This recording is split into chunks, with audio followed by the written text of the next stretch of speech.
Besemai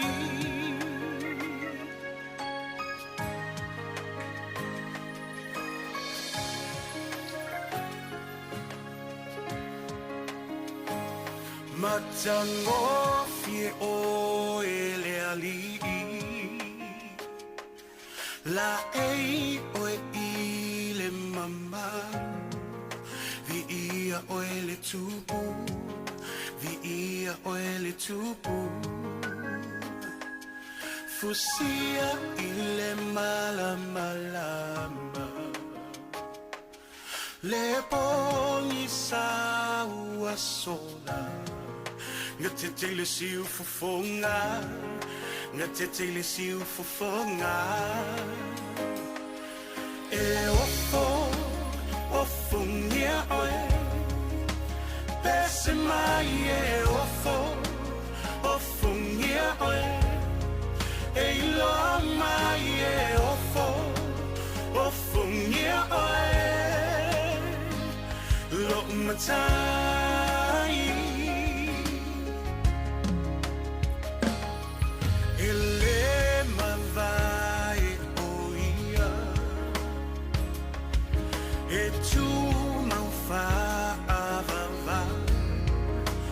Maile amatanga E oile ngata anga Le atua toluta sipa ia Tama le alo le nganga Leona mata utia Le mamwena fasia E ofo ngia oe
I le nganga whaaloalo mātou te fia te o whalofa ma whaatalo whatu sa moa le atunu pele. I lo mali fo mai le nei tae au le tae au neo le aso lulu. Valua i aso le tātu savalinga o le nei tu sanga duafe lua se fulma lima i le nei masina o Januari. O le tautua nel si ufonga lo mua whaatalo whatu. Alo mai o le tātu mua i le tātu sauninga lotu whale ainga le nei tae au. Taita ia le sunga le whaafengainga Reverend Jeremiah Allen. O le kale sia whaapotuputonga Cristiano America Samoa i porirua o si maia le whaafafonga.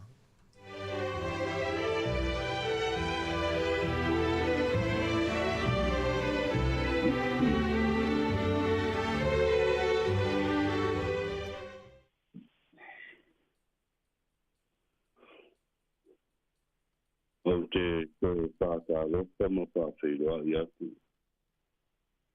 Pa ia le tātou watu o le nei tae au fau. Pa mālo lava le soifua, manuia ma le langi o maa. Ai alo mai loa mo le tātou tāpo hinga i le nei tae au. O le a tātou tāpua i le atua. Io tau ke pese atu i le ali. Io tau whaaftaia lo le suafa. Io tau tāla i atu lana whautanga i le aso ma le aso. Io tau watu i le alii te vi inga o lon suafa. Io tau watu taulanga. Ma o tau atu i ona loto a. Io vi ia le suafa o le alii. E a fua mai le mea alua e ai le la. E o atu i le mea ngoto ai. Se o tātou te talo. Le atualo mātou te maa. O mātou to atu i o luma le nei tae ao. Whātasi ai mo si o mātou atu no. Se o mātou whāwhtai a lava. Le alofa ma le anga lei o lau fio. E le mawai lea i lunga ia i mātou. Mātou talo i lau fio. A wina mailo ngā pa ia e tauto lua mai mātou. A mātou whaia le nei tāpo inga i lau fio. Ina ia a mata i le manuia. Toi whai u le manuia. I le suafa lava o Yesu o mātou talo atuai. Amen.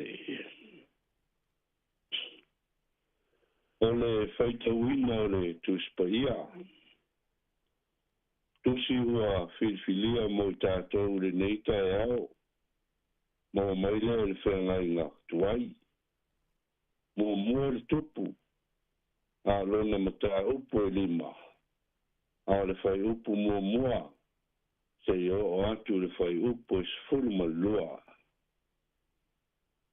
Pa whonga mai o le a o whaita wina. Ua a wina atu e i ramo le tupu o turo. O ana au auna i aso mona. A wana ia whalonga o la tau whawina o i e whai matupu. E suia i lon tamā. A wa sa lofa i ramo i a tā vita. I ona aso uma. Walu foi le aua so mona i a hi ramo. O whape atu. O e si la fia. Na le mawhaia e lo tamā o tā vita o na whai. O se whale i le suafo le alii lo ngā tua. O na o tau ana si o inai o ia. Na, se i tu ifo i la tau e le alii lalo i ona lo fiwae.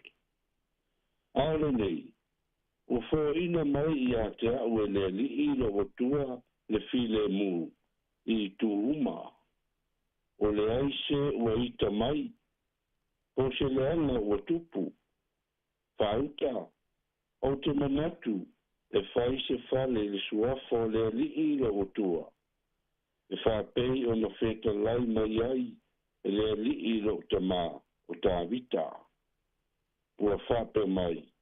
O lo ua te lii. O te whanofoina i lo nofoa li.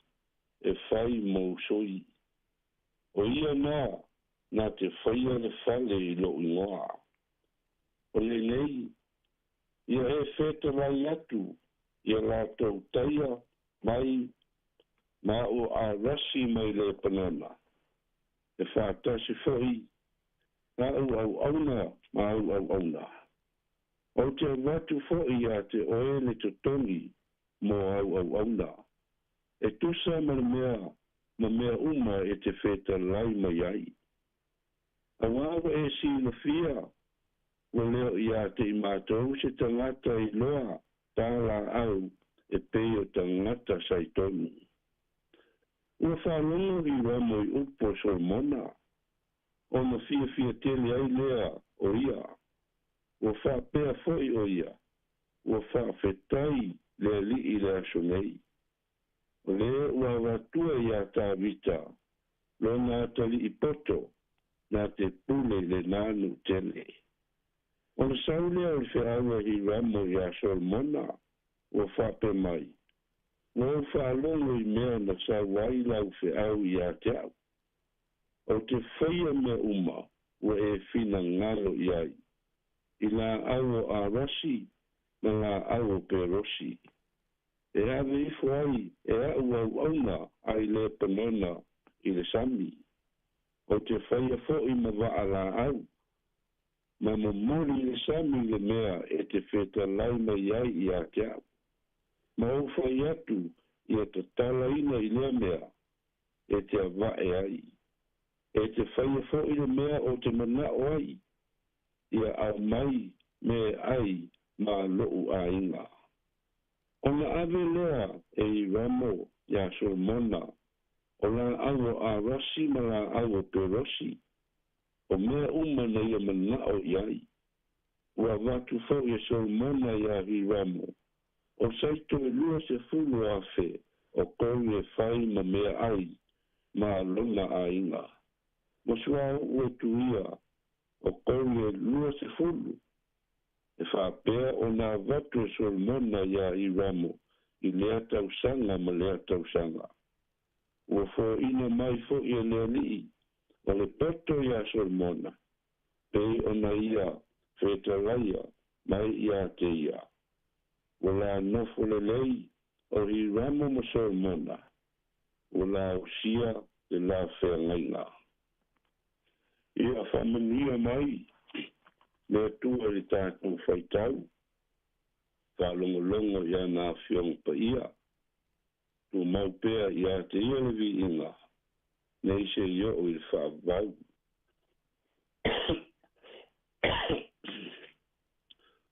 O le matua le nei aso po le nei tae ao.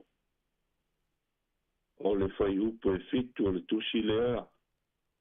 Sa tātou whalongolongo ai a ua o whaitawina. E whapea. Ua whalongo I ramo I upo Solomona. O na fia tele lea o ia. Ua whapea foi o ia. Ua whawhetai I lea li I lea sonei. O lea ua watua I a tā vita lo nā tali poto. Nā te pule I le nānu tele. E natu au tū o le neita e au. Poto mo le tofinga. Poto mo le tofinga. Wisdom for the assignments. O whaitaunga o le neita e au. O lo whamatala mai ai le poto o Solomona. Malana whengaina na usia mai ramo le tupo turo. Whai mai o le teimi tonu lea. Ua manatu Solomona. O le a mata ai le ngā luenga mo le fale o le li. Awa, o I loe Solomona. O mo onga ia, ma whanau na unga o lonta maa o tā vita. Nā te whaia le fale mo le li. Ai pa ngā lea. E lea o le whina ngalo lea o le atua mo lonta maa. Awa, na wheta lai le atua.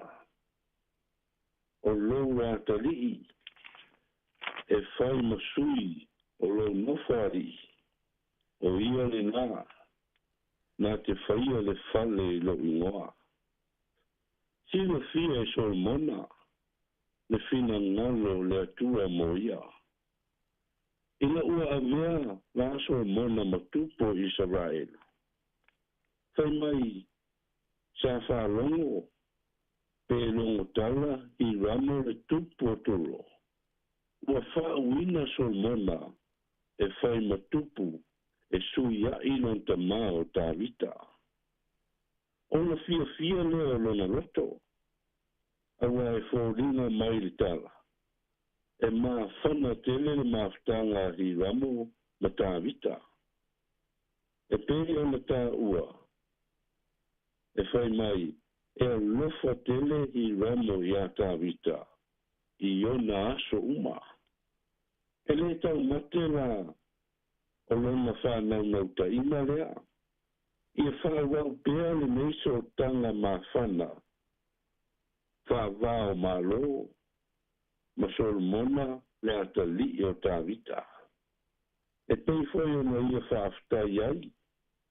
Ina waenga le tātou matua le neita e au e whapea. Ua ia whaaftai. Hoi i le alii i le aso nei. I le ua watua i a Tāwita se atali poto, na te pule i le nānu tele. Whauta i le mori maua hi ramo. Nei ti oa, whai ngō fie whesota i ngā Solomona mai ramo, le tupo turo. Ona o mea le lei na whaia e Tāwita, i lola ua wāwhiangai ai. Na o le manao, o Solomona e tu sai ma whaitaunga. Le ana tui na atu ia i ramo. Mo le whausia o le whale o le ri. Oni la au a rasi mai le panona. Ma pe rasi. Ai le ngate lea. Ua tui na fo e Solomona ana au auna. Na tau te ngā lulu e whatasi. Whatasi ai ma le totoni o au auna hi ramo. E tusa ma le mea feta lai mai ai o ia. Sa longo ma lie, le nei fuafuanga poto i le wha longa le tupo hi ramo. Le ana ia wha pea tuai i a Solomona. O te whaia mea uma o e fina ngalo iai. O la au a rasi mai le panona, ma la au pe rosi. O maata lai, mo le ngā luenga le malu. Io e, sa moa. Ta lia ma le nganga fia i ramo, le fuafuanga ata mai a Solomona, le tangata poto. Ai tasi lava, le manao ai ramo i a Solomona. Kai mai, ia au mai e Solomona, mea ai mo lona ainga. O le whenga lea sa a whapea na whaia e Solomona, mo tausanga uma. Se o ina uma le ngā luenga le marumanu. Mea tunu ue, o se whenga foi, na wha maoni o na whai. I le wāwhia ngai ai o Solomona ma le tupu o turo. Sa solonga mā lia me uma o le ngā luenga. Me ai se mea e wha le tonu. Ai se a. Ona o le ata mai o Solomona. Ai mise o le wale lei ma le tupu o turo. Whauta i mea ai le lei o na whai. Le aise whare tonu e tū lai mai. Ai mese o fuafuanga ua whaia mo le ngā luenga le atua. E manuia me uma. E whaia i luna o le alofa ua moni. Mea lea, sa moe le neita ea. ia iai fo'i seaga o lenei fe'au mo i tatou no foi lalo ma fuafua lelei mea o lo'o tatou fa'amoemoe i ai mo lenei tausaga tu'u i le atua pe fesili i le atua po leā po fea o i ai lona finagalo ia manuia tele lenei aso lavasiga fo'i o lenei aso ia amata i le atua toe fāi'u i le atua ai e tumau pea iā te ia lona vi'iga i le suafa lava le atua i tamā amene o le a tatou pese i le vi'iga o le atua e se fulu ma le lima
o tātou whaiu le talo le ali'i.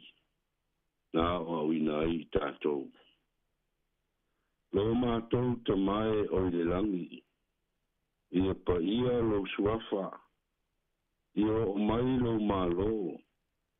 Ia whaia lo finangalo i le lalo langi. Pei o na whaia i le langi. Ia e fua i mai a te mātou le aso nei. A mātou mea ai e tau ma le aso. Ia e whamangalo i a te mātou. Ia mātou angsala. Pei o i mātou fōi o na mātou whamangalo i nātu. Ia e wāanga leanga mai a te mātou. Awa fōi e taitaina i mātou i toftofonga.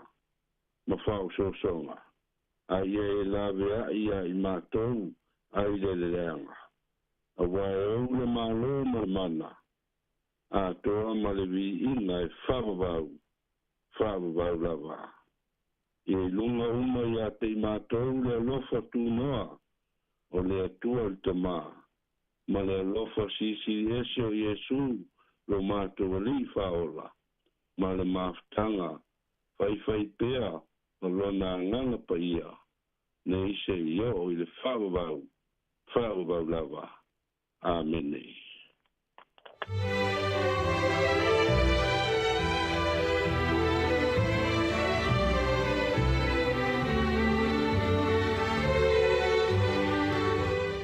O le nā ua whaafonga le tātou tunu le tātou sauninga lotu whale ainga, teite ia le sunga le whaawhiangainga, Reverend Jeremiah Allen o le whaawhiangainga o le Kalesia whaaputputonga, Cristiano America Samoa i Porirua. Mo le atuela ngang whaaftai ma le whaamalo, i le sunga le whaawhiangainga, ona o le tāpenanga mātou o fia le nei tāo ele upu folfola le tua, ai ātalu sanga mo lia wā le tātou tunu. Ile na yasu la fai vitute ma nga luenga fai. Mamnu tele le tu la ustunga fa afianga, a tumpe le tu la uto wale te ino la fa moya le tu na tu to vini. Mamnu na yaso fa aftai te lava. O le vingo le tua te te ni mai fa wauto tu si fongo lo mo nei taiao. I na vi i tantu nei mai le fa kasar Heart Valley, usi mai le fa fonga.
O te le tū le vai papa, a le au wasa le vai lolote whantao e tutuila manua, a mai se o le e tia longo sa mo sif.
Ele ato atoia te au pai asawo.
Hi Samoa, it's Auntie Chala here. Instead of Fifi Falo, ile atau le tayao. Laugh of the morning. Amat sa may apple feet to the paveo, su fongalo mua, atau le tayao.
Ia ala fa imaya sa mo I whanunga fo ne ia stori tau tua mo ele si ufonga lau mui Wellington e malan polo kalame o le ata o le taeau le ua toi lua sulfitu minute o toi neona tālau li tu lai valu e toi whaatalo fatu ma o folo fatu le ni taeau ia ilu tātu tunu fia leo ma whaatasi atu whima tua fine ia ana whaasolo ia wale tau tua ino lau tau pa ia ma lau tau malu ile nei fo I taeau. Good morning talofa ia tua fine ana ma luso I fumanuia Talofa ma lo toi fual tuangane Mari ia au le lei mai lo la e nei taeau ma lo la vasoi fo manuia o le mai fo mala ula fala ia wa atoa taeau la sololo ia ma lo va bena fo ia to fini le taeau ma lo o le taeau ia o tau su mai fo I tau tor tatu tunu ia ai ele me fai atu o tatu ngalu fai ia o tau longo ia me se fo la ia tatu tunu ia le tatu tua ia I leiva yaso wa tatu ia fo I leiva yaso no lua leo nei tau sanga I ne ua valua yaso tatu savalinga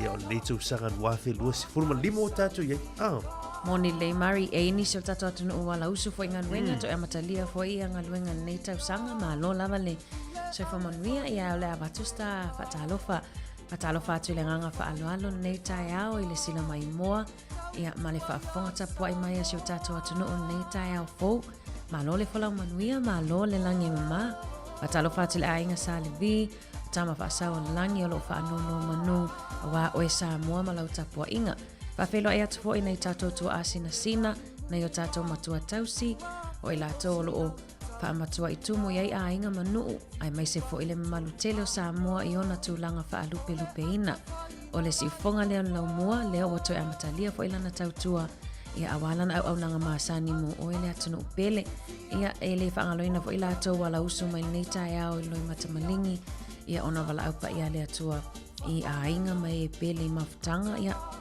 whaamawhanwhana atu ma po kalame nei taeau I le tautua si ufonga lau mua whaatalo whapito atu fo I mo ila atou uma o lo o mai moa mamao mai nungo tatou penga te whailangi e Facebook o le YouTube whapea tatou Samoa Capital Radio app o lo mafuta mai ai misi o tato au whaafonga talofa mano lava le soifo manuia malangi mama o le mawa se lua maltuanga nea Mari ia whaawau tautua nea so lulu a whafo il neiva iaso ia ili tautua sifonga lau mua po le Samoa Capital Radio I Wellington.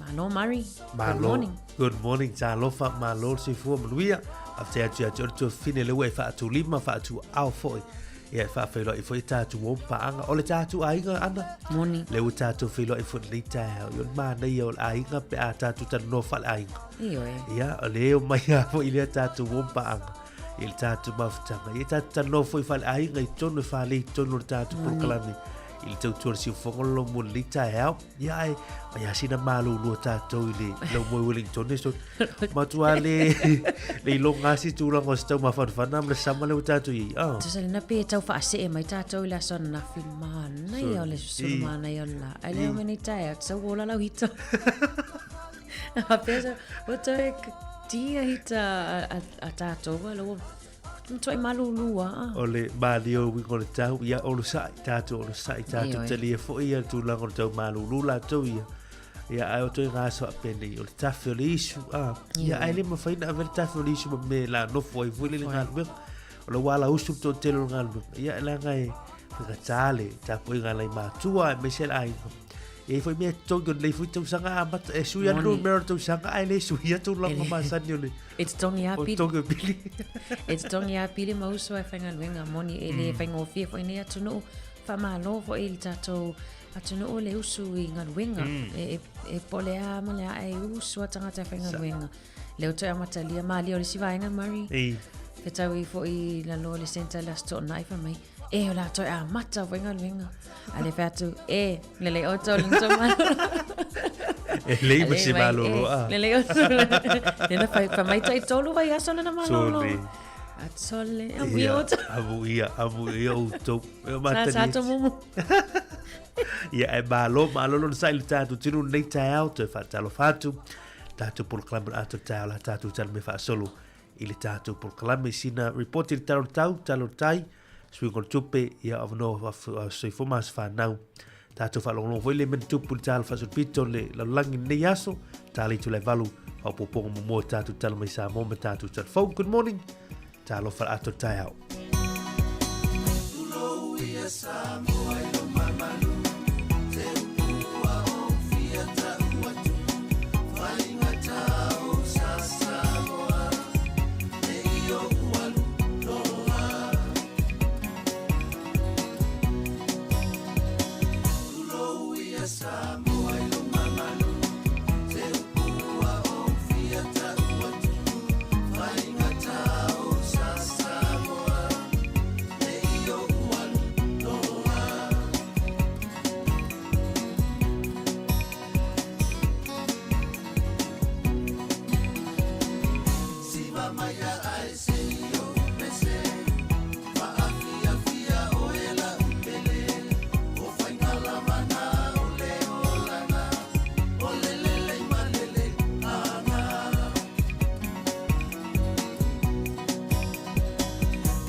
To e whaatalo whāturu tātu, tunu o sina wainga nei le talo le tau, pa pe fo le talo le tai wau fuafuanga o nei a sululu.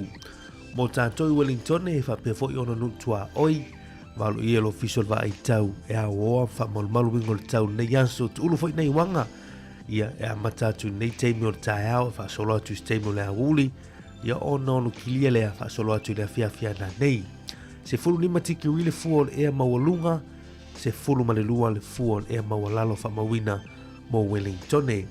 O la so atao la so tofi lea valo i lo official va ai tau, a o ni so teimo tai au, ia ai fa solo atu le wuli o le langi lei, sul matu ngo file la i le so atao mo tātou i Wellingtone. Se fulu valo tiki uile fua e mawalunga, se fulu maltasi le fua o le e mawalalo. Tātou fa solo atu au kilani, ia ma Hamilton Tauranga, fa pena fo i Rotorua Gisborne, ia e tusa paulava o tonu nei asu tūlanga o winga o tau, tu ulu nei wanga inisio teimi, wa ia mata lai seimo lea wuli nei, a solo atu i lea fiafi. A solo atu i le motu i saute, Nelson, Blenheim, Westport, Christchurch, wa pena fo i mo o tau, tu ulu nei timunga nei teimo tai au, tu ulu vava solo nei asu, ia ai onu kilia wa ia mata lai si teimo lea wuli, fa solo atu i lea fiafi ana nei. A pena fo i Dunedin, Invercargill, Queenstown, Stewart Island, o anga nao le tau nei aso wha malu niso teimi, ia ai ono kilia wa ia mato le la, i le a woli e wha solo atu lea fiafi ana nei. Tatu se atu le talo le tau mo seo tatu tunu o Samoa nei aso o wingo le tau, o se vaenga wha tu pula ia o whetaya ingo sa vili ma ti munga o lo auto peilunga o Samoa, mai e a fia lea tunu i ti munga mafa, wha pea wila mwhai tili niso teimi. O la pata inga mo timunga mafa o lo wha malo sia pea mo lau whanua uma o Samoa. O la pata inga o lo longa o lo wha malo sia pea mo vaitafe uma manofuanga e a fia ngofie. O whautuanga mo savili maro losi o wha malo sia pea mo Samoa a toa. Mo upolu ma savai lei anso e ta api solo ai timu, ma he mamafa inisi o taimi, na i wila mawhai tili wha pea savili e tō wha tau tau i taimi e timu ai. Tala nara tau, mo si o tātou tunu i Samoa i la tōlo o wha whonga mai ai le nei tai hao. O le tala o le tai mo i la tō whunga la whangotaina ngā tai whale Wellington e Porurua le nei aso Wellington o lo pele tai le taimi nei fuafua e sua i le afoli tulai sifurman lua i le au li nei ia ona toe pelea i le toe ono minuti li tulai fitu i le fiafia na nei. Mo mana Porurua lo o sua tai le taimi nei fuafua e pe i le afoli tulai sifuru le tai au nei ona toe sua le ono minuti te ili tulai lima i le fiafia na nei ia ona toe pele toe kwata i le tulai sifurman tasi i le poa na nei manatua o whaola e saunga le muilunga o ngā vai masami i le nei aso whaafitai.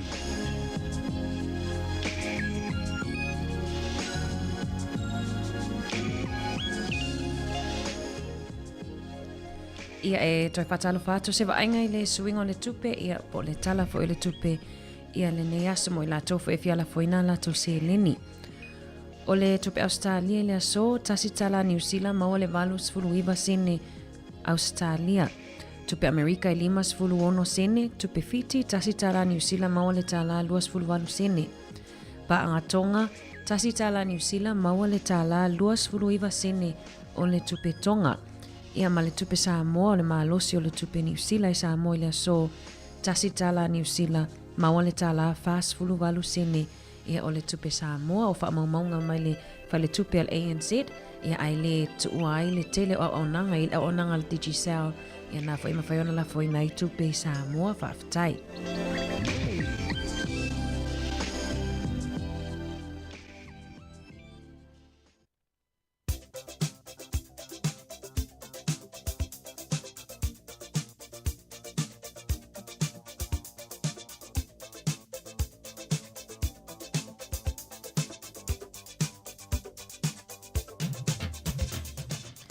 Mo i lato e whamanatuino lato a soifua mas whanau i le aso, mo i lato fo isa soifua mai nei aso la sovalo i Januari.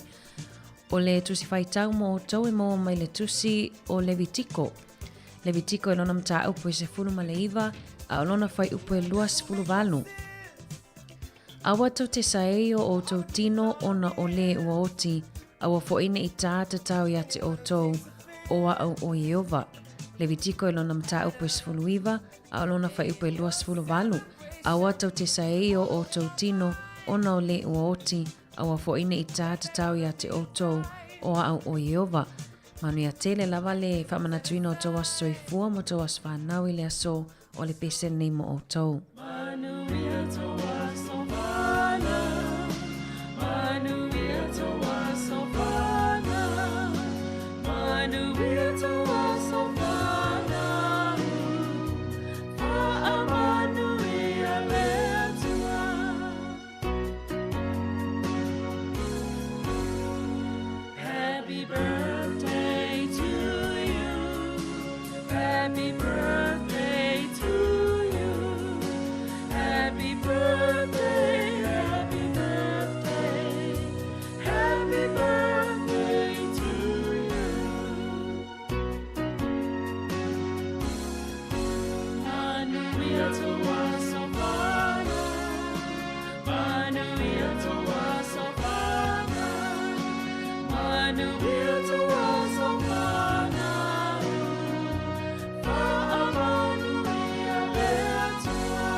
Hip hip!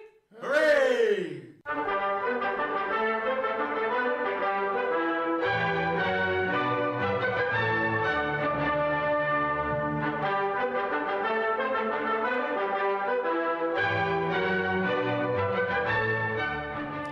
Toi whatalo whātou se whainga i whaupoponga fo i o nisi o mea na tutupu i lanulangi i le aso valu le nei o Januari.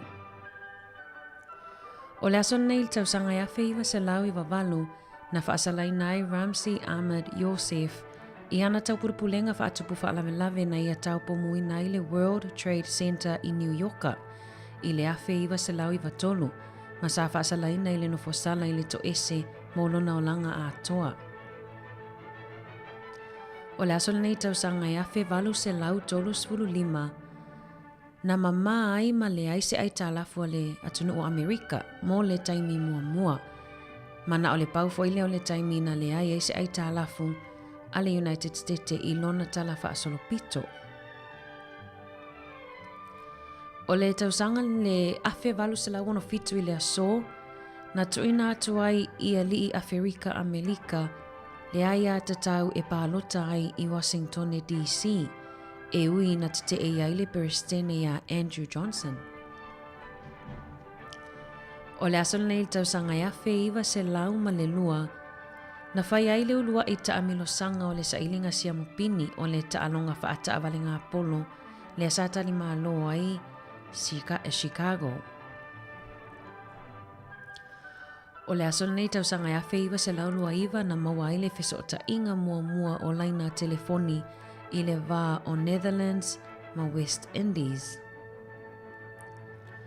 Ia ma le Pasifika I le afe iwa se lau se fululima I le aso, le ana malili waitangata I to o tolu I se a whānaangi I tutuila e au fia I se tamaitai o se alii whaapea se tamaititi lai titi. Toi maoli se whapoponga I le tātou Today in History po le tala whaasolopito mea na tutupu I lanulangi ia I le aso a tai au whaafitai.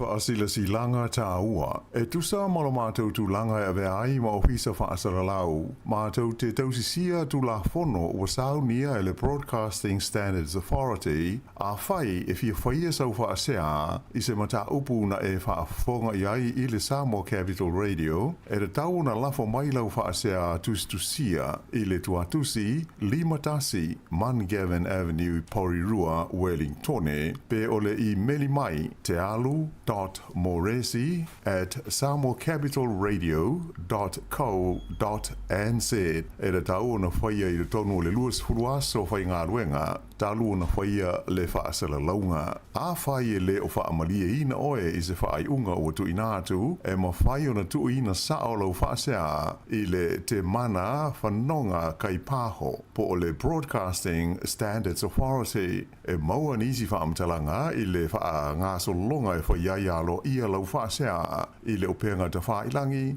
bsa.govt.nz whaafitai. Ia, toi whaatalo whātu tātu tunu nei teimi o le tāle o tūlai mara tātu teimi no to iwa minuto toi neo na tāle o li tūlai valu. Ia, toi whaatalo whātu ma o wholo whātu I le nei tāau mālulu. Ia, I tātou I le lau mua I Wellingtoni. Ia, ai toi whaamalo whaafteli tātu paanga. Ana, ia, ma ne whune iwa noe whaatalo whai tātu wom paanga. Leo mafuta mai lungo le tātu Facebook, ma le tātu YouTube.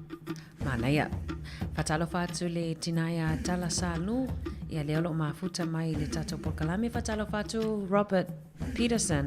Malo lava soifo manuia, tinaia se felina vaoa, mafuta mai Australia, ia leo sauninga luenga. Malo, whatalo whātu lungo le YouTube le sunga ia maua sale le mafuta mai nai Tacoma I Washington. Ia Washington e malo soifo manuia whaftele mafuta mai. Atalo whātu le sunga ia wharaniko le au pepetele, malo soifo manuia, talofa le nei tāau. Atalo whatu ia Melisete Velio le mafuta mai nai Canberra I Australia. Tō whine ana le tāau. Patalo whatu fo I le I papali isina leo mafuta mai taila wea tātou Wellington e whafowina tanielu. Ia tamaleo pesta manile matamata mai. Talofa pesta. Iwa e atonga me. Malo sei foi le sunga ia Ellen Solomona le mafuta le nei tāau tātou Porkalame. Atalo whatu fo ia Mahalia tangi lima taito le mafuta mai Foxton tō whine ana. Foxton. Ai lea. Ele mau tu. Ele mau atu. Ele nui tu la e tu nei malo sei fo manuia. Moni le. Patalo watu ia sai fo lau a fele a liva ia le mafuta mai ia wha malo nu lava ila tuno mari pe ale sa wha leo ino lo suafa tam whai lava e wha leo atu I le spelanga le spela mai e lungo tatou Opening of sort inga. Ioe fa malulua tu tatu sunu fa talo fa tu avro petita le mafuta mai leta good morning le mafuta mai na taxi stand. I fair taxi stand tangi ilima taxi stand I fangaima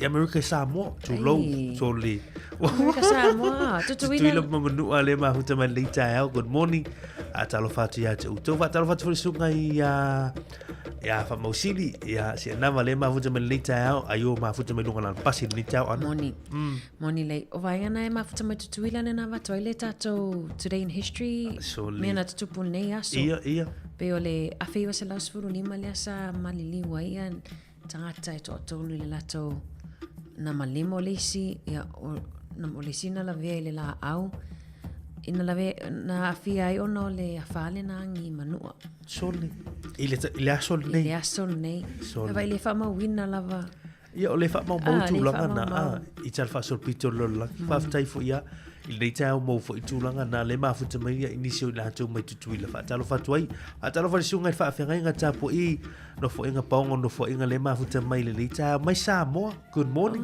malo se fu am ia le sunga fa nga na ona le tua ia fa ia malanga I Samoa to ya sina marina le mafuta mai lita good morning malo se fu manuia fa nga I sila good morning ia malolo tatu tunu I wompa anga le mafuta mai lita I montaia ia o le mafuta mai sunga ya fa Nicola o pepitele I Samoa o ia uto ma lo pa talo fatia Utita Seleni ya le mafuta mai mati malanga ma le mafuta mai leta I lunga tatu YouTube fa tu ya Betsy Nat and Tia good morning ya Jeremiah Maua ma lo se fu manuia Ale la fionga ya la wano le fa mai lo manino fa no mai I ala fua. Oi sole. Good morning. Talo fa lo fionga la wano. Abuia ai wo te mafasa koesi. Te mila to fa ia koko ipuki koko. Pata lo fa tu sunga ya vai malu le afa le mafuta mai nai lo hati le tau ia malu se fo burbia o tata no nei le sunga le fionga la wano. Ya malana malu tau. Ia abuia la to le mafuta mai Samoa ia le fai go fiona tau mafai tu longo tau mafa ma ia malu tau Samoa ia mo tato ia ni New Zealand ana ele Samoa te ale foi ele se mete popole ai te ale te fa se falawa ma o si manga ma wala va si manga tua tele ia tau mafa fruits ia fala au aina ma fala au tama fa time fa yo no atua ia tato ni lena sa la vala fe ngale pule suma ma tato wis ia te lo pe lima tala mon tu tato le sietas ai vai la de ai vai to fa so ngol ale la vatu le tala ma tu fa so ana na fi mal fe ngale pule mana ia e fu le tau le sini pe mo lima tala le ono tala le ia ai o mai fa la vela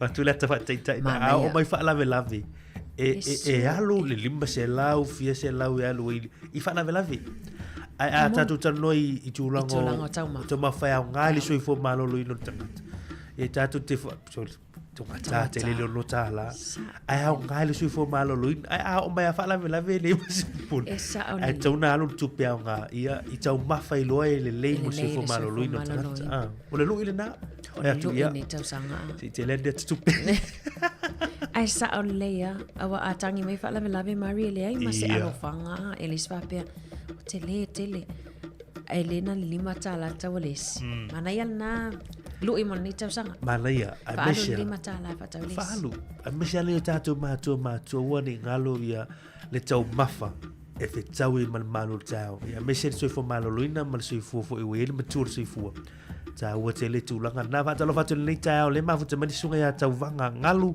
I po ngalu le mafuta mai nai tutuila so le lo mai tutuila le mai le tau fa talo fa I sunga ya tau vio I seia le mafuta mai no le soni ya e la tatu tal me fa solo le uta pena mai tatu tal foto fil ana ya o se malu tau ai mane on le tau ana o le ale malu tau e ve tau I level mo le aso le aso malu lu ya Ola na pongi ama inu vai vela. Ue vai nei. Ola fa tangata. Le fa tata pe pola fa se maluta ya. Ai fa la fa pe mis police. Le ai. A te lo male voi. Male voi. Fasina na pongi on leas o le tato je vai aso na pongi me talo. i le nei a vai aso pe ona whaatulanga mai le tātou malo ia ala tātou le whaafifianga nei a whai o nau isa o malo le tae au ia alo le taumafutanga o le malo le tae au o tātou ele ni malo le tae au pe o maumana ia le o maan pongi atu mai inu vai le tae au Se fa malolo in. Rosa pai pa e se kia sa moa tu tali mai tala mai sa moa me tātou telefou i le nei tae au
Toi whātalo whātulu tātu o tunu o leisi whaopoponga o tala whau mai sa moa usi mai ele whaafonga.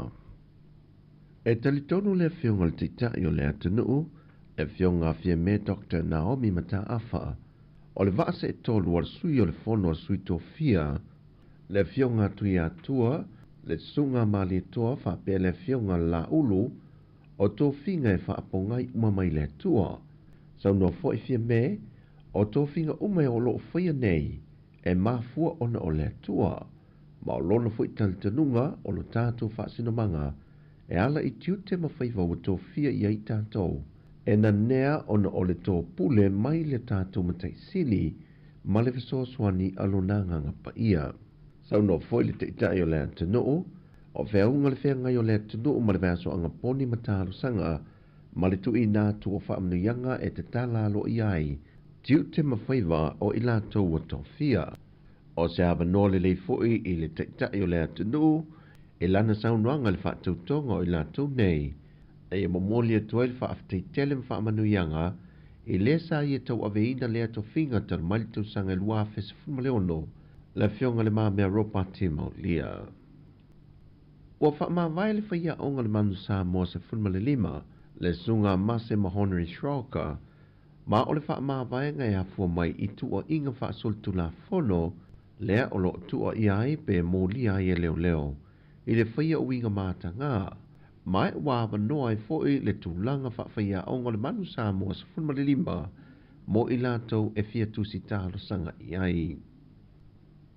Ua se lia male se lau lita le au whae o le swa u ua mawhai o na pamu e se mai le waa su e su e ni usila le HMNS said Manawanui o lo ta oto i le ta ele o le sami e ngata iane o ta fitoala mai o lo wha a wau i le ngā ruenga o le aweseina ato o tō le swa u te toi i te tonu o le waa.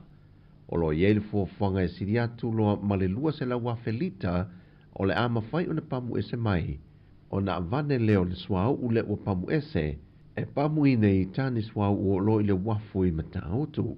Pe o na sila fio le aso lima o ki topo le tausanga u mawai, na mu ma ngoto ile va su ele malo New Zealand ai na fa sawi na umale au va ina watalia ni yele va ngala ve el fimu malmatanga wengo leo atoi manisi ole afiu anga na fesos wani e se tala la te mai i le tale vivini po le whooping cough o lo fa ma wina le to telepe o lato wa pe sia i le fa mai o le masino se temel tu sanga umawai na fa alawi lua il pepesi o le fa mai le atu no talu mai se tema e se la wivas fulmaltasi na masalumia ai to se fulmale fitu na fa maonia ma le se lau fitu se fulmale fa sa masalumia o polu lo to tele ina pepesi e le fa mai tusa le malivas fulmaliva pasene fa tusa ele na ole to tasi na fa maonia maua ele fa mai sa vai mai ole se lau male lima o lea foi numera e li lifa le i whanau la haiti i lalo le ta i lima tu sanga le mātutua o le isi fast food pasene o whanau la haiti la lui fo o le tasi le tu sanga a o le fast food ma le fitu pasene o le pei o le whaamawina reporti o le tu pao ta mai tai a o le limas food ma le tol pasene o le tu pao a lii o reportia le mawalunga o le whitau a whai o le whanau ua mahea ona whai o la tutui pui pui. Ua talia le loa ia sili a ia inga le matanga luenga o leo e ta a fia e pepa malanga po le malanga e se atu ma Samoa le fionga le teitei fono le vaenga whao po whai al whaatua tua i le tua Samoa ua tasi o le fionga fo i le minista o whaatu anga ma whainga whaiva ma o wha mao nia mai fo i le fionga le kumasino matanga luenga o leo a ua paolongo e Tino Filippo wa mai au na whailoa atua ia inga o tu ina mai le loa i sili i le loa ia le fionga le te whono le vaiang wha upo whai ma o se tasi leo ia inga o wha mawina i le tatala i tuola na fionga o le aso wharilo le vai aso te nei na mōdi ai le fionga la au lia fua mai le maliwa se li te lavau o tu au maletino e se whaala vila vitau ta vale lea no mai le so e le i mawalava le ta vale male ave ta vale na afia ai mamaliwai le ali i le tausanga lua felua se fulu maltasi. O le vai oso neina ripoti ai e le autu stala le whaai unga le fontanga le kapeneta e whaapea ua sauno atu le fionga le teitai o le atunu ule te mai tai pāle mia i le teitai fono le vaenga whaaupu whai wa te tau una sile wha ma vai mai lon to finga o na o mōni anga wha sol tula fono o lo tua ia i e leo.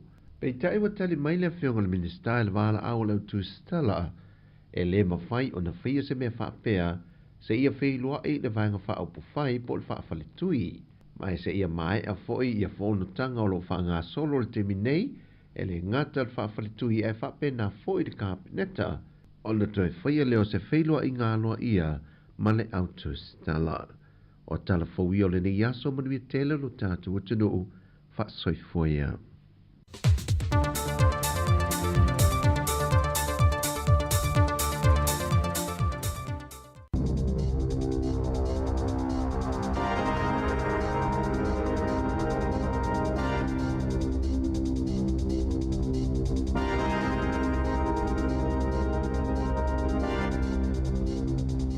Talo falava le whaapoponga mo talafou mai lisi ufonga le laumua mo le so valu Januari lua felua 5.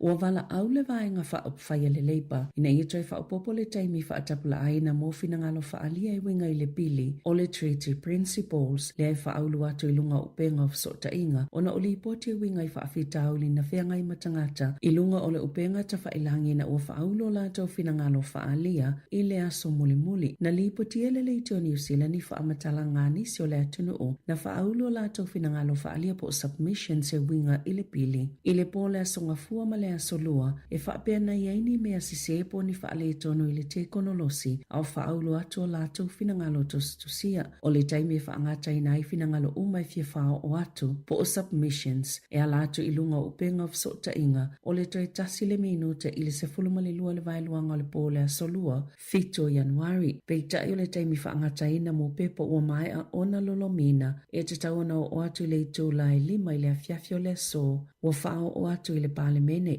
Na whaalia le so upo le leipa mo atina e Maori o Willie Jackson e tala whea ngaile to e whaapopo se vai aso e te tauana maua le avanoa mō tangata umo New Zealand e le na o Maori e whaaulua tu ai o lantou whinangalo e winga i le Treaty Principles Bill po le tu la fono tau whaafia le malo e winga i le toi whaatulanganga o le anganga au tu o le whea ngai waitangi o se pili matuato o tele tangata na tete e iai le na mafua i le solo tele po le hikoi na awa i le whaitau fia se fulu afi o tangata anga i atu le mauto le palemene i le tau sanga na te anei e le komiti wha palemene le Justice Select Committee le whai unga e toi wha opopo i le aso e wha angatai finangalo po o submissions i le pili.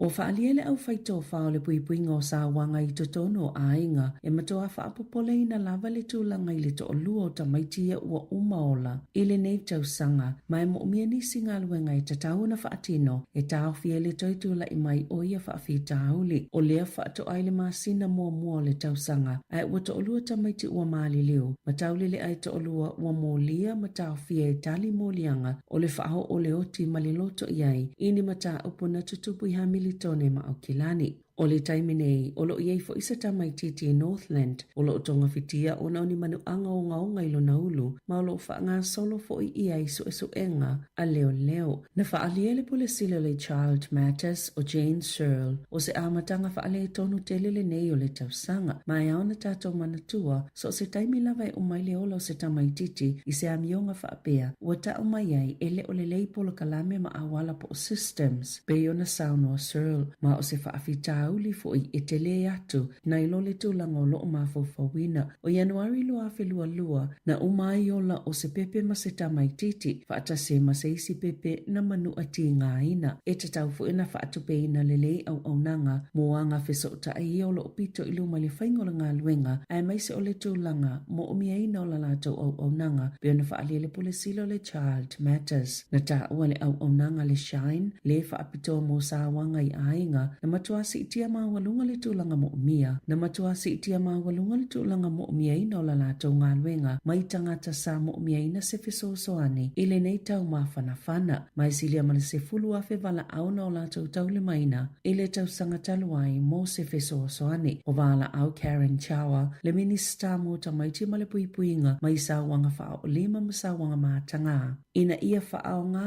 au nanga o lo mawhai o na maua. Pea mo umia ina se fesosoani. Ma ia li poti ni sa wanga e moli mawina i so o se tasi o lo o tutupu i tutono a inga, maafutanga, whaapele vāma wō, ma so o se mea o le soi fuanga. O lo o tele au nanga mwhaina mawaile fsoswani pe o le Women's Refuge, It's Not Okay, le Shine, Victim Support, Help, whaapele National Network of Family Violence Services, New Zealand. Na tutula le tina ia Macon Hunt ina ua whaate ia o iela na pile i whawhetala e tutongi i le ofisa o la fonga o nei whaapea o tupe na ova na tutongi atu i ate ia i lalo o le polokalame o le Working for Families po o tupe mo ainga i eita maiti i lalo ta isfulu valu tausanga le mātutua. Na maafuona le iloa le whaale tonu o na sa malama sisei se pepa whaatumu e resita laila na tamaititi mua lona winga sa le iloa le ofisa e iaila na paanga masase sele whaatu munga o pepa o ia o se tina ele se to alua. O tusi umana ia mawaina mai le Working for Families. Sale ia se whaailo o lo ini whaamatalanga o lo misi a te ia e o lava ile resitalanga o lana tamaititi lo na lua. Na ta uele tina na tangi na ua whailo atu le o ngā tutono Novema e ielana ai tala fuiva whetala. Ai e whaangata ile asolu o te se male tutongi ngole ai tala fuli tausanga mua o mai ane ona whaatu langa le tongi ngole na ai tala lafu o lana whaamatalanga e te tau ona suia le whaanga solonga le polokalame ina ia whaamanino le lei i mātua fōu po o atonu whaamatalanga ia ua lafu atu ia i lātou. Na talo sanga le tina mo whaamaumau ngā loa ia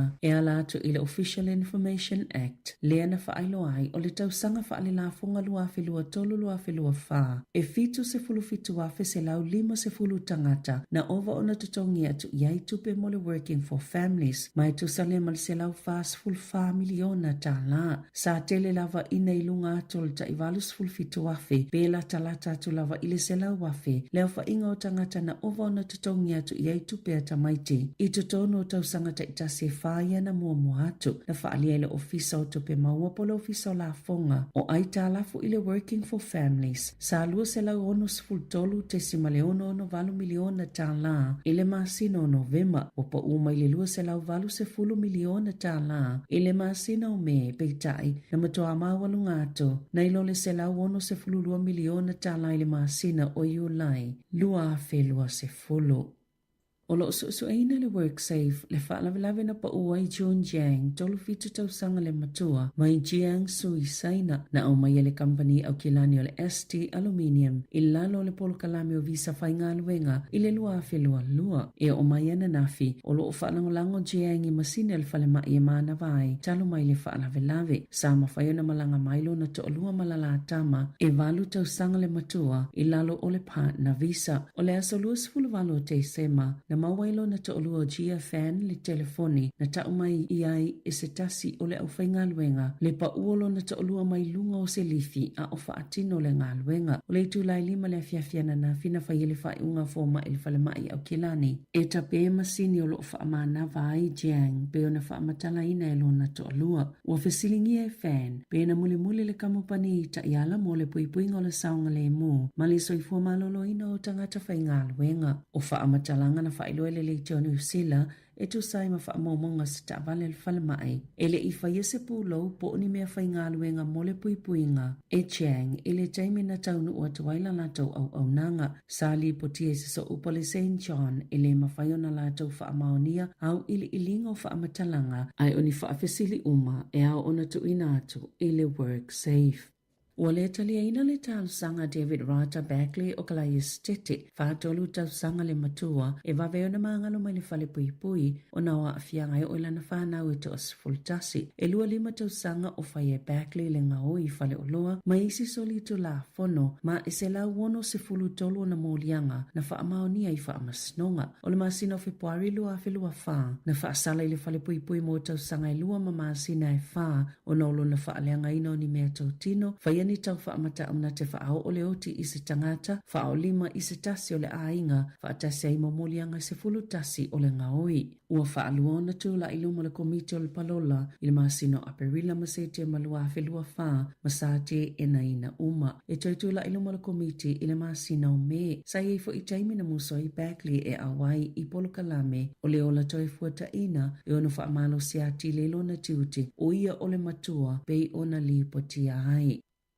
I whawhata New Zealand, pea male se laulua se fulu ono le whai numero o tangata ua whaamawina i le taimi nei, ua maaliliu mai le mafui e ono te simale valu. Sa luluina i au vai maunga o tipe ti ile asoana na fi, pe una whaailoa ina le pule ngā saina, na whaaleanga ina le whaitau se lau fale, aina luluina i fo ia ai tuwa oi. I Nepal, Bhutan, whaapea ma initia. O se tūlanga whaingatafu i mo ilato waleini whale, ona o whaasolo ina malulu, ma pa ua tu ilalo i fole o po le -6 degrees Celsius. Ma ua walu ia fo ila atili whaatitelina o le malulu, ma ua tu ile -16 degrees Celsius i le po. O whaamaumonga le US Geological Service e fitu tesima le tasi le malosi o le mafui e o lo o whaawau ngā luenga la veai.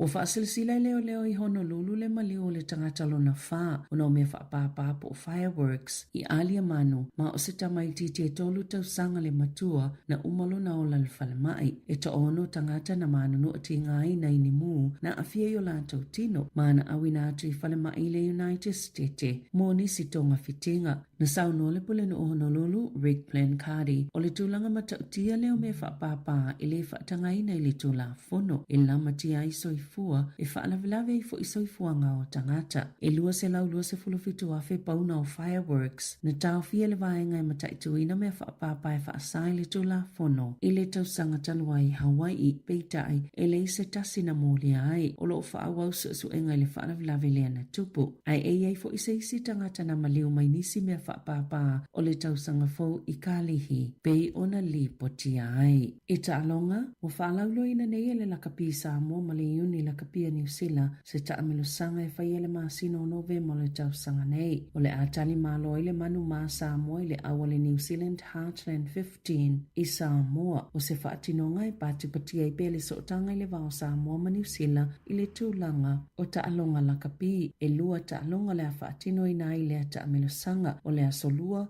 whao November lua felua lima o le a taaloa ile President's 15 mali New Zealand Heartland 15 i Apia Park a o le a soto onai valua November lua felua lima e taaloa ile manu maa Samoa mali New Zealand Heartland 15 i le Apia Park o le a whailoa le taimio ia taalonga i nai masina o lumana i nei. Talafo wia mali si ufonga le lau mua mo le nei vaenga o le tae ao.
Samoa.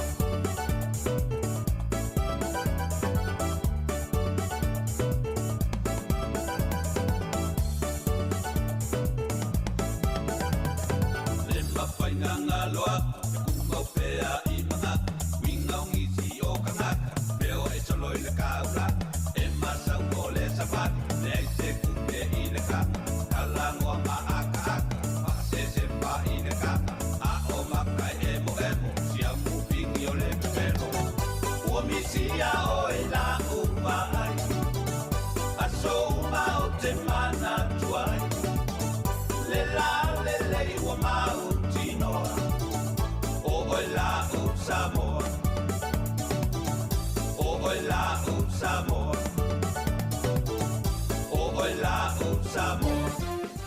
I oe o oe la o Samoa ia le mafua ile tatou tautua ia staitasi malo lava le ono sai malo fo ile tawa tai nei aso le wa luas lua minute te ele valu tautua si fonga la mua ia pole Samoa Capital Radio ile nei aso lulu mato manga lua to lua to pe male toanga nei amari ia fa awau le tautua Ia longlong pui ali foi le tatou atunu ia ini vaenga tāua foi le na watu nei tatou talafou.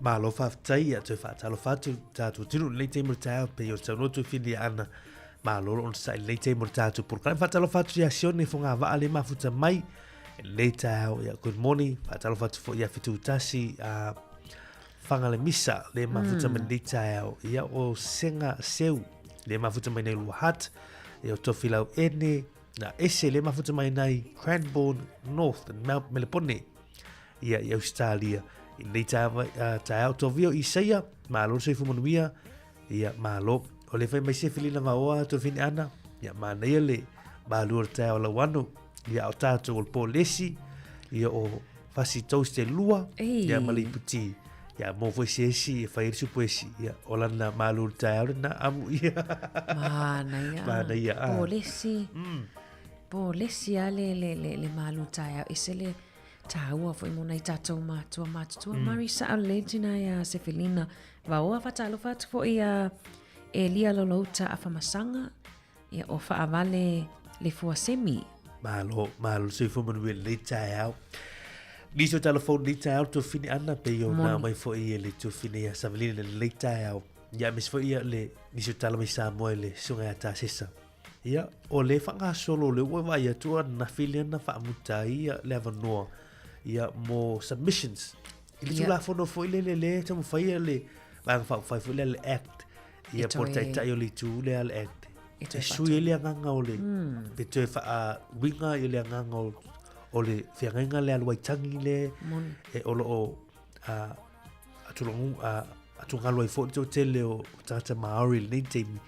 Ia pe na i fa le tonu le po ni show o websites po pe fa langi le fa tino i dai le your submissions in online to ia submissions ia po tu singa ia fa ia pepa o nei la woli e lima le e afia na le lima le tapuni ai ia moni le pele fa ilo mai ai le i telefone ia e le committee fa panemene ia e fa unga pe to fa popole aso mari ave atu fo ilunga o penga fa ilangi ia fa tata inga Facebook mari le to tele o tangata lena faalawi loa pe promote fo ia le pe tu le mauna ia tangata e oi faini lato submissions manto mari le sata to itai le hikoi a Maori le fai ia po se solo file mu fo i te te atu ai lava i le to i le pili le ale alta itai al act ia mana tua le te mili na tatu i le hikoi tau sanga le tene i fai unga tau sanga o inana i loai matua te o tangata Maori le nei tu na fono mana nei pili o tau whaia le tai le o le vai whawhai le al act ia ai o le anganga le tau muli atu pi o tau awa i le mele o tau whapopo sina taimi ona e te tau wā ona langona le leo o tangata i ta upu nei ia a whaila le wha le tonu le penga te whailang i leo se a follow la e po se fa le tonu i tangata e tustusi atu la tau tustusinga ma fa lo atu la tau sau ia o fa le tonu al palemene ma tu lango o penga tfa ilangi palemene le ma fu wa ia tau na te mo sina vano ina ia mo o le nganga o nei atu no pe o nei New Zealand ia o Australia America Samoa o tu democracy ia la ngona leo tangata a misa tangata palota a faila e o tu tangata palota faila tu singa lo submission online a le fa le tonu le o pensa faila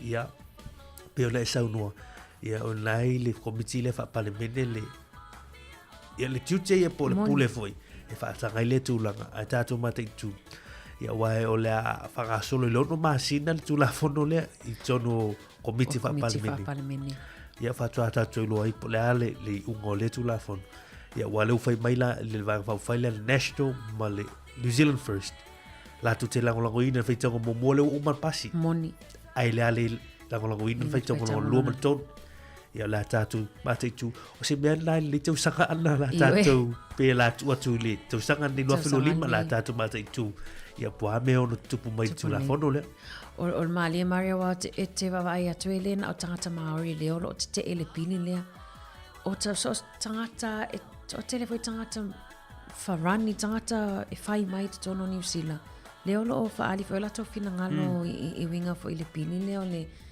pili tau whaau while a le tai o le act. Ia sa oi oi le a tātou mata i tū fwoi nei tau sang. On maali o tau sanga leo te asa tātou mata i tū ina tātou pili fwoi le a tātou sa moa i le sitsini.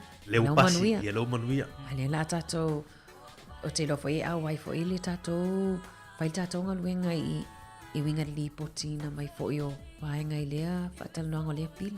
E tāua mo tātou Pasifika tātou tutu fwoi ma tātou langolango fwoi nei o tātou usua Maori. Ia wa lātou tangata o le ele o tātou whenua. Ai atu se isi tu. Nau tangata Maori e mwhaina whaunga ina le whianga inga le ua o lātou tua a le ua whailange fo launga le ua lango mamai tia sa. Ia. E mwhaina whaunga ina tu la fono le tu la fono le whianga inga. Ia ua tasi walu wha ole na tau sanga le wa le tatu te malo loa i tau sanga te tasi le waitangi. E ole le asur waitangi tatu moe tatu tawa whao ma. Moe le la tau le. Ai oi a tatu si ni to telo Samoa.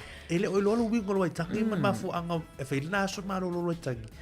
Ona la whianga inga le atu ngalo to tele. Ia ole te wawhai.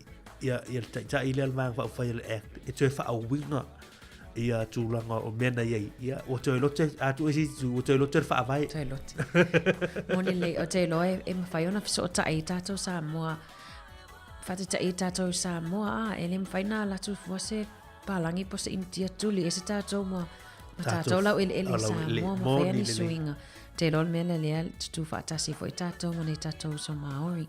Mari ele ata po le documentary matamatai fo i lungo le YouTube o se whaatala noanga se tangata Apoliki Australia. So lai lana whaasoa i winga le pili le wawao i nei New Zealand. Ai o lai una ia na ia tangata New Zealand ia tutu whaatasi fa mai e le awane i tō o i le mena o i tangata Apoliki i la tangata anu o Australia i me fo ina wawao i tau sanga o tea.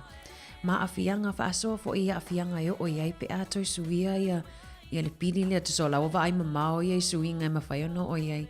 Pa peo le fo ia e foi le sao Australia i upu whai o mahalo.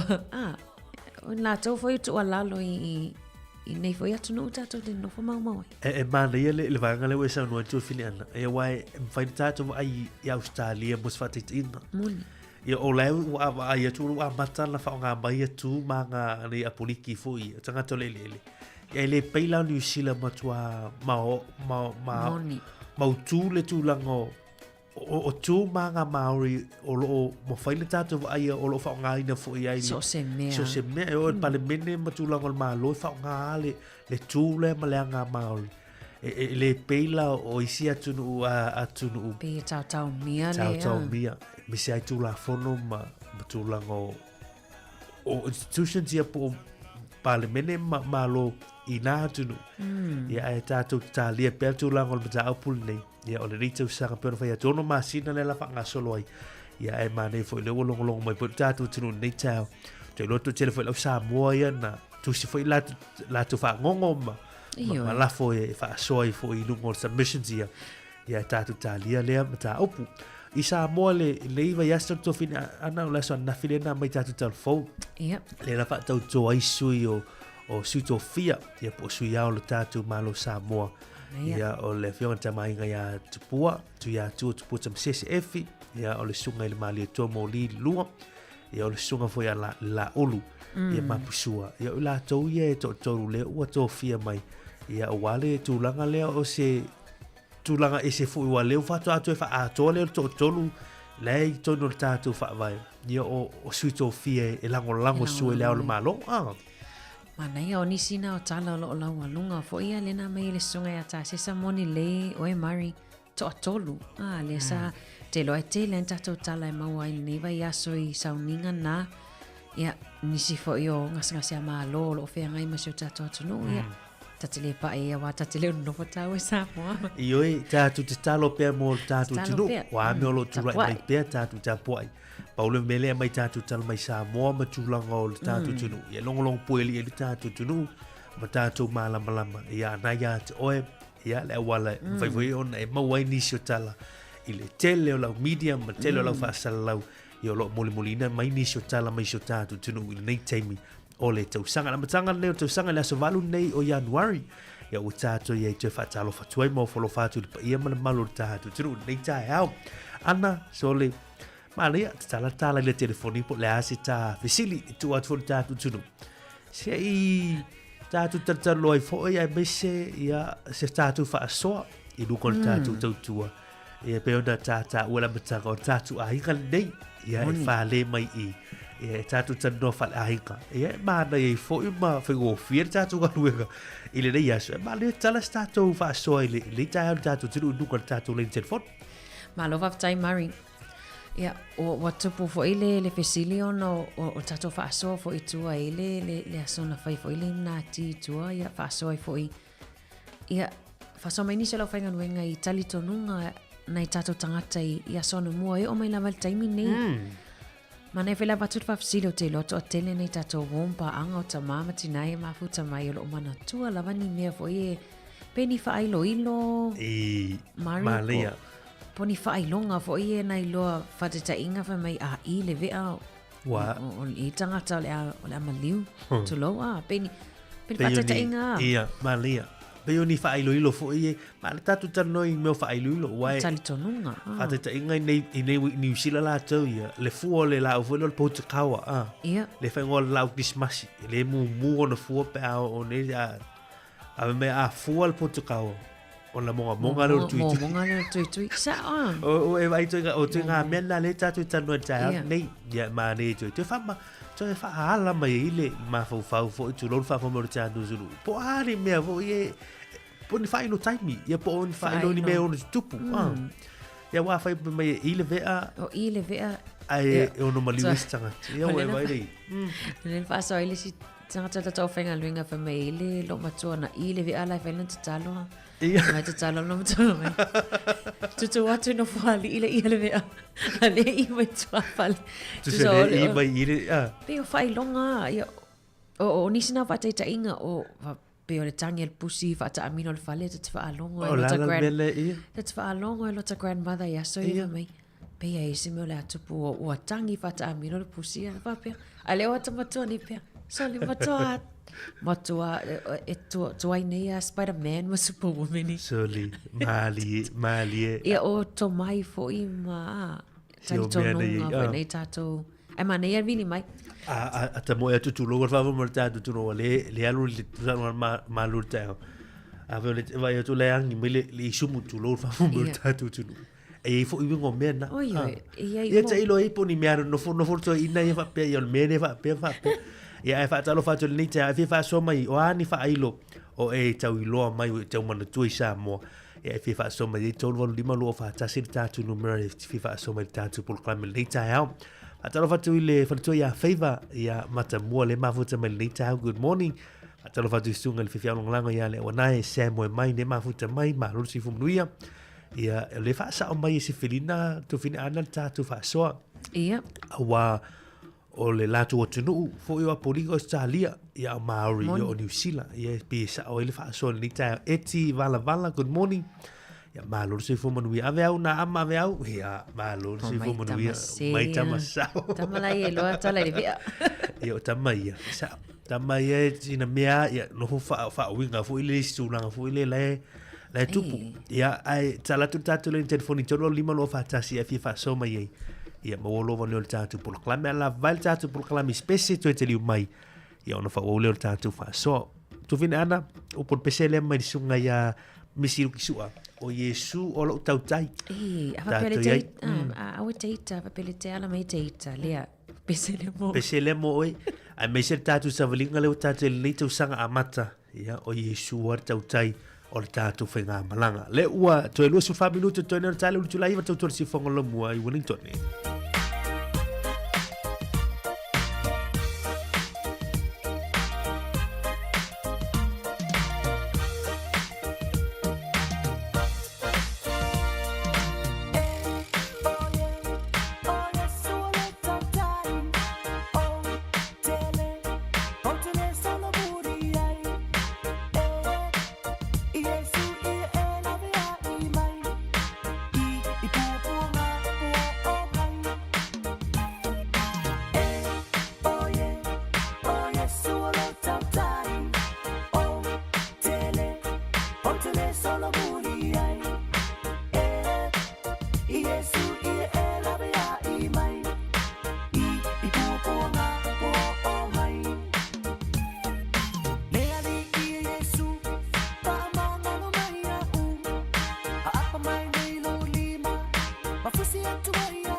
Ia, te wha tu tātou pesele i sina taimi, a leo i tātou walau, tā lofa, walau mālon, so i fō manuia lei tai au.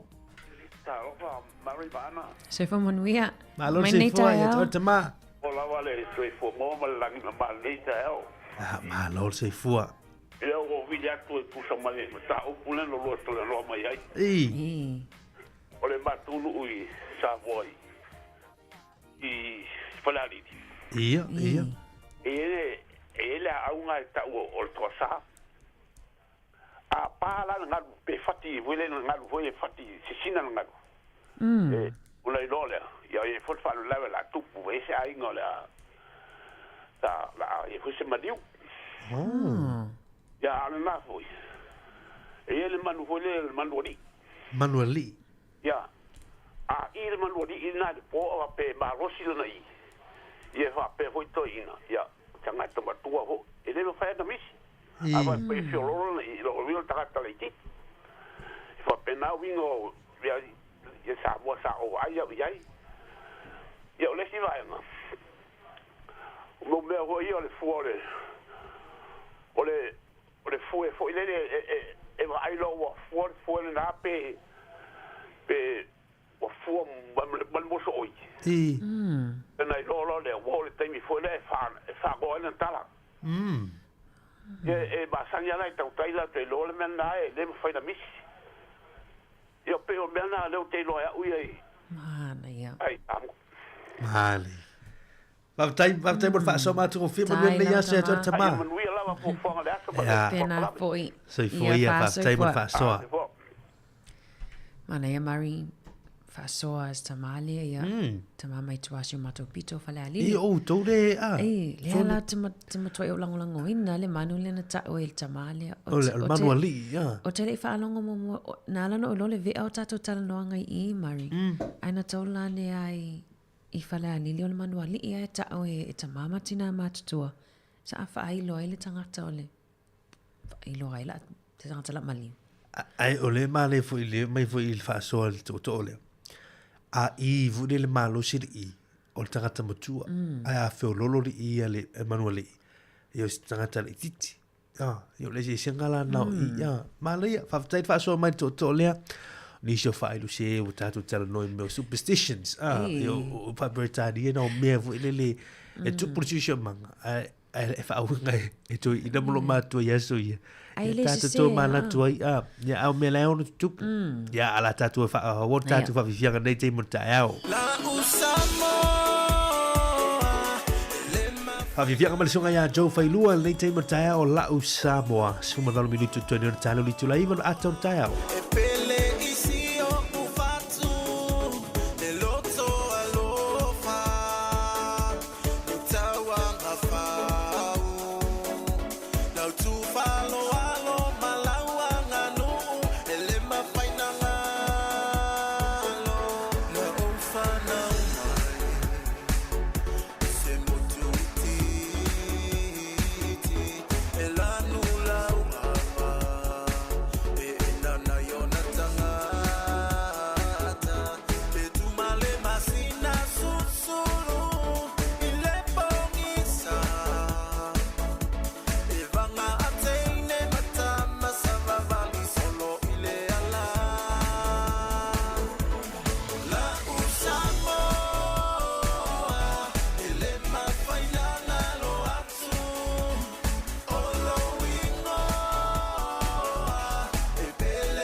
Se fulu 5 minuto tele le tale oli tula eva tali tula eva fa poponga lona lua tatu tala mai samo ma tatu tala fol nei tai au ia e te fa talo fatu ma wolo va no lunga tatu a le jo tatu proclame jono lima lua fa tasi e fa so mai fasili na nei tai au ai tatu se atu niso tala to fine ana Manai. ona le mai tawa tu niso tala le tai au iva fe tala le na a tu mai le tala luenga IRD ia por fala tole IRD ia o le la fonga a lo fiso la fonga New Zealand ia ise tina le ai ino fa no mai la pepe tu low e la form si fa tu more working for families le mo tax credit le mo fa ona mo wel fiso so ni ma lo mo fa na wi fa na mai ai e fa le tonu le o tu langa ile o form si po pepe fa tu e ile fesidi ile fa tu mo ina tinale le ma fo ina mo wala na pidi le to tongi ai ati e va fitala ono wo overpay many wo pay mai le ai ati ai le e anga va ai tinale I pay many na ona e la pa anga pe ma ne foi ma le fala o tene mai nei tai hatu fina Io e na mai nei Savelina e tato telefon e se tau le tala wa mai mo le sona mo tato umalava o le va pe ele ilo ele office la fonga sa ila na pa anga ya pe sa se fo le fatu munga ya e sitinale o la na fa nau o la wana form se fa pe le se to lua I va feta la le la toi tongi ona over le tupele sa tongi e toi e po le tax IRD e po le working for families tax credit ia montomari le wala tamai foi le taimi e fa anga tai o mati a pelina le nga tai le fa pele te o po le teno foi tala foi le IRD po office la fonga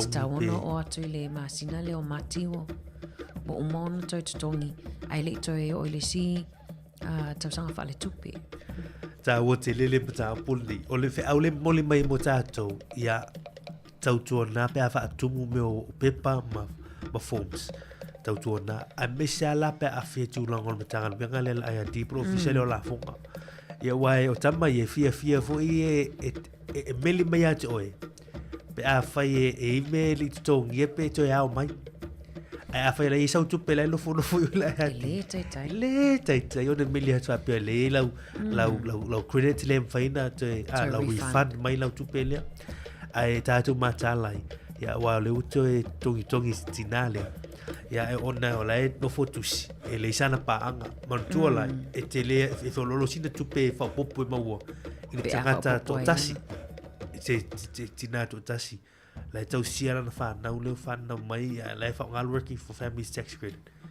as opposed ile tina e tu sia tu le felan pa anga yo me umana e tatu te mata tuina mai sei la to fa na mai pepe fo e fai lele ia I tūlanga o pepa ia fa tu mo tax credits mo le working for families ia o se fa mama avenga foi se fiso swani ne tunu ia mo ainga ai o se tala na e mane long pili fu tatu tunu le to fini ana le mai te fa popo tu le tala le o le vainga ta wale fa manino mai ia e ta walo tau tal sa o I fa tu mo ngo pepa tu sa pele o e loa e mau umai la tau ia fa mamongo foi lea e tu sa pete le tau tala sa oi nei ai lo be fa putu in tele o tau sanga sau pili wo ova male fies fulu a feta la e toi tongi ai ta ue fai tau manino ma fa ai loa i tu sa a me se la vainga luenga mari a fa pele sa ele vainga luenga ai le fato a mawalonga luenga wo fa upopo fai la le si tupe mawal ainga ta ue o le fa ai loa i tai le office o la fonga vainga le o le tatalo il bata pule to finala ia wai o fa mao ni fa ni me ia wai toitinga nai e le upomoni le alo le fa matalang e mata opu mautino mai ni tangata le no fa ngasi se le working for families tax credit tingala la fa lo to lu ai fi singo ai o lo wala e fa ona ma wai tupe ia ta wo fa mauli wai fa ia e mulmuliane e mauto e maua mantua le mata ia no office IRD I me no ia lau tupi tu sai le mali foi Ele o fai mai taimi nei le fato ali masfuta la le tupela ia faatali ia vela faaputunga le waiva feta la tongi sitina iwa fe ai o la so o te sema ele na tu e o mata pula tu sanga le fato apa ilo mai o la so lo te sema le na tau no o te la so lo te sema to fa to ya tu le va mo tu sanga ia ile iwa fe na ia o se fe au to fa manatu ma to longo e tato ia le fa so mai le tinaya ma for Eric sa le lava o lo ye lava ia tanga te le fa mauni fa tu muino form ia e faia ai mo muli ane ia sa o te fa manatu tu ati o tafa ia wale anga iluma ele ngata o forms ia o so se form mai e o ai le form fo le lunga va le e mawa o e pe ai le fa mauli fa tu muino o le form la pe te no fo te clear me ia ne te no fo mai tu no la tu no ni sila o me nai ta o ta sina o so ni tu sanga ana o le fa a maoni maoni me iti ia mana ia o le mete ia woto iva minute tali tula iva ia ono toi mina tu leo fa pongo telefon Pentape na ina leo se Savelina ia mtatu telefon mai Samoa.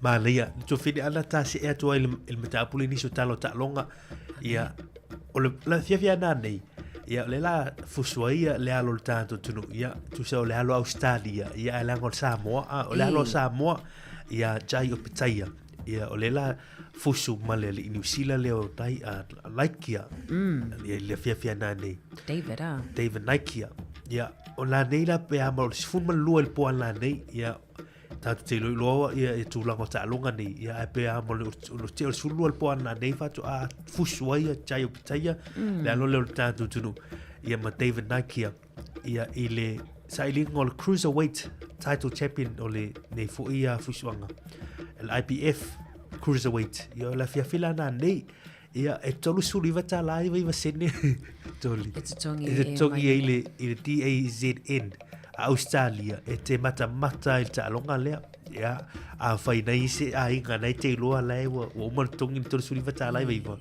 o ma se ke pos pulini sa mas tu sa le te fiso soani fa soani tu pele tolu suli vata live iva le tongi mata da tatu tapu ia le alfai fo le alo tatu tunu o lo tiu ia tu le il article tu fin ana lena ta ele fai ngo fil tata le ele fai ngo fi ia chai mo chai mantua ele yo ia tata Maori le Maori le tatu ni sila ia David Nike ele levo le ia o le amateur ia o tu langa chai wa mau lunga tu langa o ila na tu fai lua se fulu iva tu sanga ma tu o chai lu suli va tau on David ia ole mamafale ia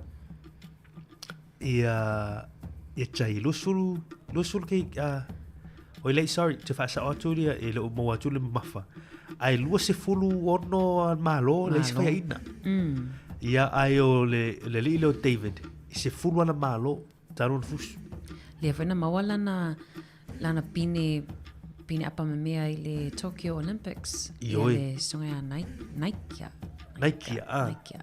ia tātou tā lia tā longa lea na tua tulunga tātou apio fōringa lea soa nafi ia le whilo inga tau rua leo David Machaya nafi ia tātou matai tūm tātou tāpu ia lan whaiva fōi lea fōi alor tātou tunu i le tā longa lea poa nā nei mana ia se whetau inga la waenga ia nā nei ia awana ingalo ia se pulingi e tala ala amu oi pewa pia leo mo Pea pele te asia sirisi a inga ala tongi la tutalo. Ai pa pea o mama tere o nale na utu tongi ai. La ai male por koko. A pe mama usau koko mai Samoa. Anu la tua fa apunga lo le koko ia speciala ia la mata full TV. Bea foi le. I mana ia to mai fa ngale. Fa ngale pa male. Tu sai tu tongi ma tu le fast food tala. Wa fast food tala. Fast food tala te bona se ni tau ai. Fast food tala ia Manuela tapo inga le fia na nei o to ono minute tali tu la iva i o fa fianga i ona wina to le ole pa popongo tatu telefon fa tai malo ia pisinga nei mai a sua Felici Mikaele tama Samoa tapo ia foi la lo fai vole alo tanto tu le sunga ia jai opitaya malu ia la lo atu ta misanga li pona nei e le fanga tamo fo suanga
Toi whātalo tātou o tunu o leisi whaopoponga o talafou mai Samoa usi mai ele whaafonga. E talitonu le whionga le titai o le atunu, le whionga whia me Dr. Naomi Mata Afa, o le vaase e tolu al sui o le fono al sui tofia, le whionga tui atua, le sunga mali toa whape le whionga la ulu, o tofinga e whaapongai umamai le tua, sau no foi whia me, o tofinga ume o loo whia nei, e mafua ona o le tua, ma o lona fui talitanunga o lo tātou whaasinomanga, e ala i tiu te mawhaiva o tofia i ai tātou, e na nea ona o le tō pule mai le tātou matai sili, ma le visoswani alonanga ngapa ia. Sau no foi le te itai o le atanoo, o whiaunga le whiangai o le atanoo ma le vaso anga poni matalo sanga, ma le tui nātu o whaamnuianga e te tālalo i ai, tiu te mawhaiva o i lātou o tofia. O se hawa nōle lei fui i le te itai o le atanoo, e lana saunoanga le whaatautonga o i lātou nei, e momolia tuai le whaaftei tele whaamanuianga, e le sa i e tau aveina le ato whinga tal malitu sanga e lua fes fumaleono, la whionga le maa mea ropa te maulia. Ua wha vai le whaia onga le manu Samoa se fulmale lima, le sunga mase mahoneri shroka, ma o le wha vai ngai a fua mai i tua inga wha soltu la fono, lea o lo tua i ai pe molia i e leo leo, i le whaia o inga mata ngā, mai wawa noa e foi le tūlanga wha whaia onga le manu Samoa se fulmale lima, mo i lātou e fia tusi tālo sanga i ai. Ua se lia male se lau lita le au whae o le swa u ua mawhai o na pamu e se mai le waa su e ni usila le HMNS said Manawa Nui o lo ta oto i le ta ele o le sami e ngata iane o ta fitoala mai o lo wha a wau ili ngā ruenga o le amese ina ato o tō le swa u te toi i te tonu o le waa. O lo iele fua whanga e siri atu loa ma le lua se la wafelita o le ama whai o na pamu e se mai. O na vane leo le swau u le ua pamu ese, e pamu i nei tani swau u o lo i le wafu i mata utu. Pe o na sila fio le aso lima o ki topo le tusanga u mawai, na mu ma ma ngoto i le wa asu e su ele malo New Zealand, a na whaasau i na uma le au waa, i na ua talia ni i eile vai ngala vea i le fui mu, malamatanga rengo leo leo, a toi manisi o le a fiu anga na fesoa swani. E se talala te mai i le tale vivini po le whooping cough o lo wha mawina le toa telepe o i lato wa pe sia i le wha mai. O le masino se tema le tausanga umawai na wha alau i lua ilpe pesi o le wha mai le atu no.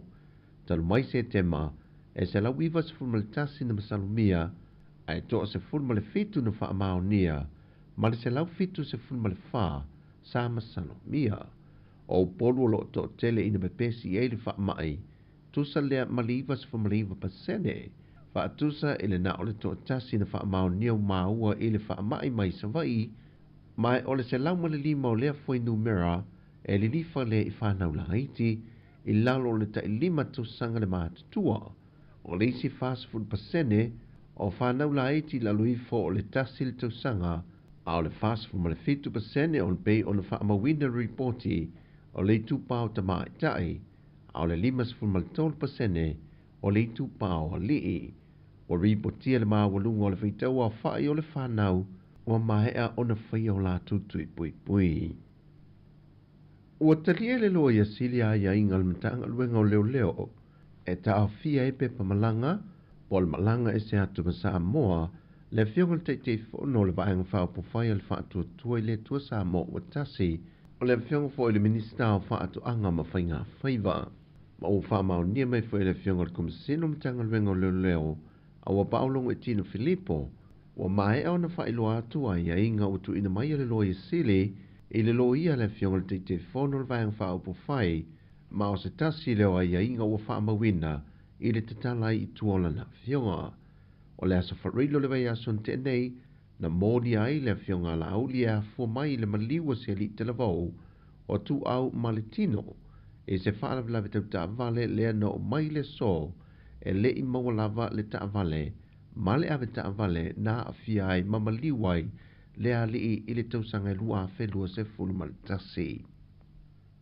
O le vai o so nei na ripotia i le autu stala le whaai unga le fontanga le kapeneta, e whaapea ua sauno atu le fionga le teitai o le atunu ule tamai tai pāle mia, i le teitai fono le vaenga whaaupu whai, wa te tau una sile wha ma vai mai lon tu whinga, o na omoni anga wha asol tu la fono o loo tu o ia i leo leo.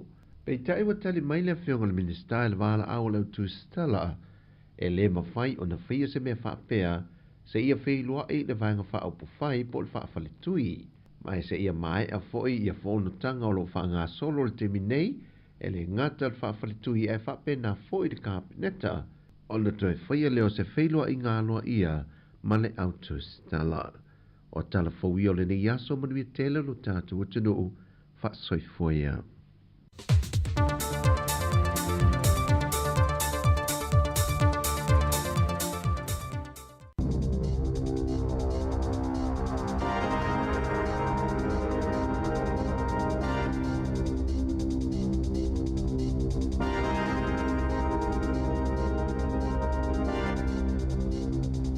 Talo falava le whaapoponga mo telefon mai lisi ufonga le laumua mo le so valu Januari 2005. Ua wala au le vaenga whaia le leipa, ina ia toi whaapopo le taimi whaatapula aina mo finangalo whaalia i winga i le pili o le Treaty Principles, le ai whaaulu atu i lunga upenga of sota inga, ona o le ipoti i winga i whaafitauli na whianga i matangata, i lunga o le upenga ta whailangi na ua whaaulu o lato finangalo whaalia i le aso muli, na li ipoti ele le ito New Zealand i whaamatala ngani si o le atunu o, na whaaulu o lato finangalo whaalia po submission se winga i le pili. I le po le aso ngafua ma le asolua, e whaapea na iaini mea si sepo ni whaale tono i le te konolosi, au whaaulu atu o lato finangalo tostusia, o le taimi e whaangata i nai finangalo umai fia whao o atu, po o submissions, e a lato i lunga upenga of sota inga, o le toi tasi le minuta i le se fuluma le lua le vailuanga le po le asolua, 5 Januari, peita i o le taimi whaangata ina mo pepo ua mai a ona lolomina, e te tauna o atu i le itu lai 5 i le afiafio le so, ua whao o atu i le pale mene, na whaalia le so upo le leipa mo atina e Maori o Willie Jackson, e tala whea ngai le toi whaapopo se vai aso, e te tauna maua le avanoa mo tangata umo New Zealand, i le na o Maori, e whaaulua tuai o lantou finangalo i winga i le Treaty Principles Bill, po le tu la fono tau whaafia le malo i winga i le toi whaatulanganga, o le anganga autu o le whea ngai ngai waitangi, o se pili matuata o tele tangata na tete e iai, le na maafoi le solo tele po le hikoi, na awa i le whaitau fia se fuluafi o tangatanga i atu le mauto le palemene i le tausanga na te anei. E le komiti wha palemene le Justice Select Committee. Le whai unga e toi wha opopo i le aso i wha angatai finangalo po submissions i le pili. O whaaliele au whaito whao le puipuinga o sa wanga i totono a inga e matoa whaapopole ina lava le tūlanga i le to o lua o tamaitia ua umaola i le nei tausanga mai mo umia nisi ngā luenga i tatauna whaatino e tau fia le toitula i mai o ia whaafitauli o lea whaato ai le masina mua le tausanga ai ua to o lua tamaiti ua maali leo matauli le ai to o lua ua molia matau fia e tali molianga o le whaaho o le oti maliloto iai ini mata upuna tutupu i hamili tone ma au kilani. O le taimi nei, o lo iei fo isa tamaititi i Northland, o lo tonga fitia o nauni manu anga o ngaonga ilo naulu, ma o lo whaanga solo fo i ia isu esu enga a leo. Na whaaliele po le sila le Child Matters o Jane Searle, o se amatanga whaale tonu telele nei o le tausanga, ma e aona tato manatua, so se taimi lava e umaile ola o se tamaititi i se amionga whaapea, ua ta umayai ele o le leipo lo kalame ma awala po systems, pe ona sauno o Searle, ma o se whaafita auli fo i etele atu na ilole tūlanga o loo mafofawina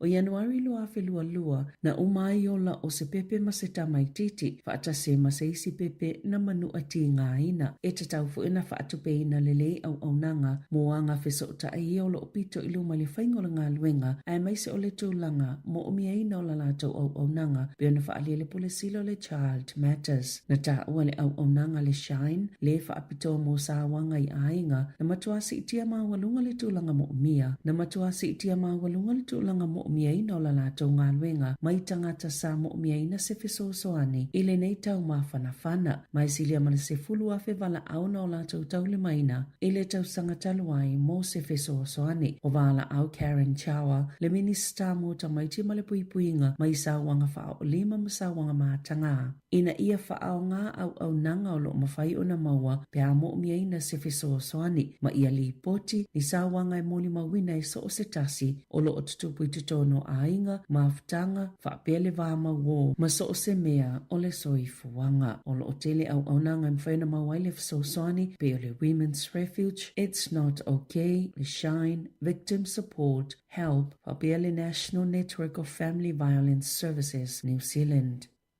Na tutulu le tina ia Macon Hunt ina ua whaate ia o iela na pile i wa hawhetala e tutongi i le ofisa o la fonga o nei whaapea o tupe na ova na tutongi atu i ate ia i lalo o le polo kalame o le Working for Families po o tupe mo ainga yeita maiti lalo le taisfulu valu tausanga le mātutua. Na maafuona le iloa le whaale e tonu o na sama lama se se pepa whaatumu e resita laila na tamaititi mua mua lona winga sa le iloa le ofisa e iaila na paanga masase sele whaatumunga o pepa o ia o se tina ele se to alua o tusi umana ia mawaina mai le Working for Families sa le ia se whaailo o lo ini whaamatalanga o lo misi a te ia e o lava ile resitalanga o lana tamaititi lo na lua na ta uele tina na tangi na ua whailo atu le o ngā tutono Novema e ia na aitala fuiva whetala ai e whaangata ile asolu o te se male tutongi ngole aitala fu le tausanga mua o mai ane ona whaatulanga le tongi ngola na aitala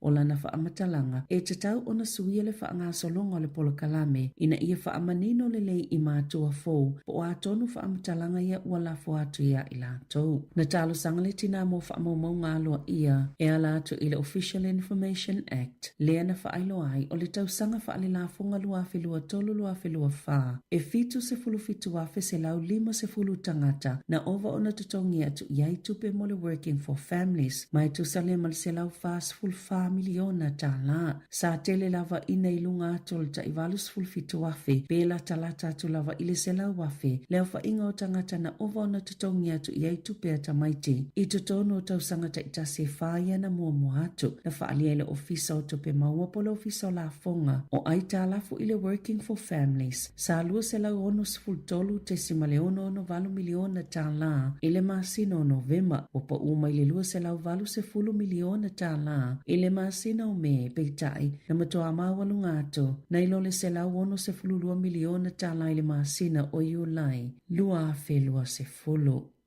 O lo sueina le WorkSafe le whaalawelawe na pa uai John Jiang tolu fitu tau sanga le matua mai Jiang suisaina na o mai le company au kilani o le ST Aluminium i lalo le polo kalame o visa whainga luenga i le lua whelua lua e o mai ana nafi o lo whaalangolango Jiang i masine le whale mai e maana vai talo mai le whaalawelawe sa mawhaiona malanga mailo na to lua malala tama e valu tau sanga le matua i lalo o le partner visa o le aso luas fuluvalo te sema na mawailo na to'olua Gia fan le telefoni na taumai iai e se tasi o le au whainga luenga le pa uolo na to'olua mai lunga o se lifi a o whaatino le ngā luenga o le tūlai 5 le fiafiana na fina whaiele whai unga fōma ili whale mai au kilani e ta pe masini o lo whaamana vai Jiang pe o na whaamatala ina e lo na to'olua ua whesilingi e fan pe na muli le kamupani ta iala mo le puipuinga o le saunga le mu ma le soifua malolo ina o tangata whainga luenga o whaamatalanga na whailoele le tionu usila e tu sai ma whaamomonga se ta vale le whale mai. Ele i whaiese pūlau po ni mea whainga luenga mole puipuinga. E Jiang, ele taimi na taunu ua tuwaila la tau au nanga. Sali po tie se so upale St. John, ele ma whaiona la tau whaamaonia au ili ilinga o whaamatalanga ai oni whaafesili uma e au ona tu inatu ele WorkSafe. Ua le talia ina le tau sanga David Rata Beckley o kalai estete whaatolu tau sanga le matua e waweona maangalo mai le whale pui o na wa afianga o ilana whanau e to asfultasi e lua 5 tau sanga o whaie Beckley le ngao i whale o loa ma isi soli tu la fono ma e se lau wono se fulu tolu na molianga na whaamaonia i whaamasnonga o le masina o Februari lua whelua wha na whaasala i le whale pui mo tau sanga e lua ma masina e wha o nolo na whaaleanga ina o ni mea tau tino whaia ni tau whaamata amna te whaao o le oti i se tangata, whaao lima i se tasi o le ainga, whaatasi ai mamolianga se fulu tasi o le ngaoi. Ua whaaluona tūla i luma le komite o le palola, i le masino aperila masete malua whelua wha, masate e naina uma. E toi tūla i luma le komite i le masino me, sa i fo i taimi na muso i Beckley e awai i polo kalame, o le ola toi fuata ina, e ono whaamalo se ati lelo na tiute, o ia o le matua, pei ona li potia hai. I whawhata New Zealand, pea male se laulua se fulu ono le whai numero o tangata ua whaamawina i le taimi nei, ua maali liu mai le mafue e ono te si male valu. Sa luluina i au vai maunga o tipeti i le asoana na fi, pe ona whaailoa ina le pule ngā saina, na whaaleanga ina le whaitau se lau o fale, a ena luluina i fo i a ai tuwa oi. I Nepal, Bhutan, whaapea ma initia. O se tūlanga whaingatafo i mo i lato waleini whale, ona o whaasolosolo ina malulu, ma pa ua to i lalo i fole o po le -6 degrees Celsius. Ma ua valo ia fo i le atili whaatiteleina o le malulu, ma ua to i le -16 degrees Celsius i le po. O whaamaumaunga le US Geological Service e fitu tesi ma le tasi le malosi o le mafui e. O lo o whaawau ngā luenga la veai.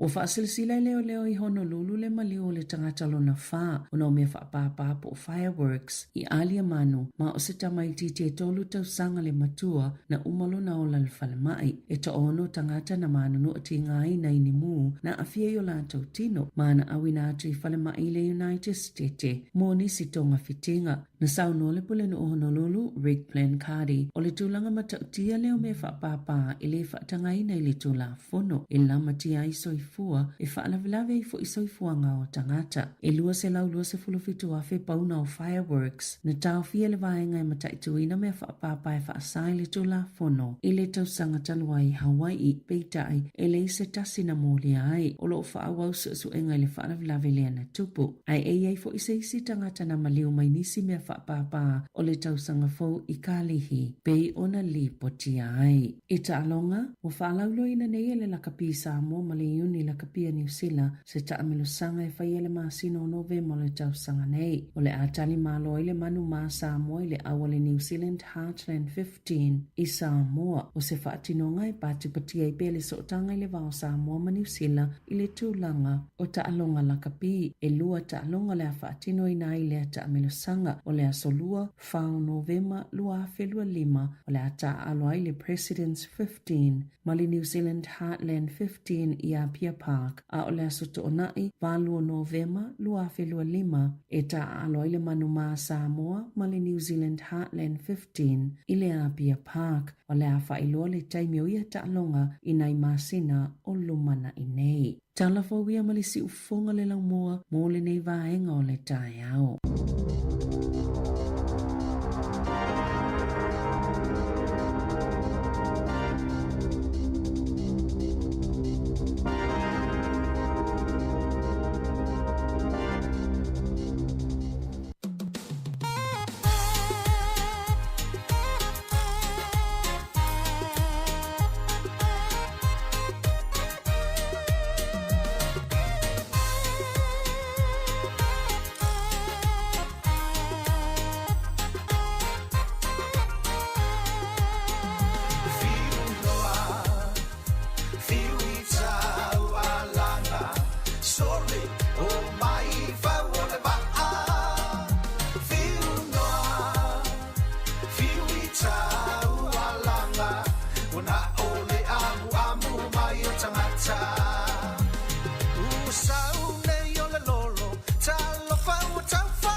Fiu i tau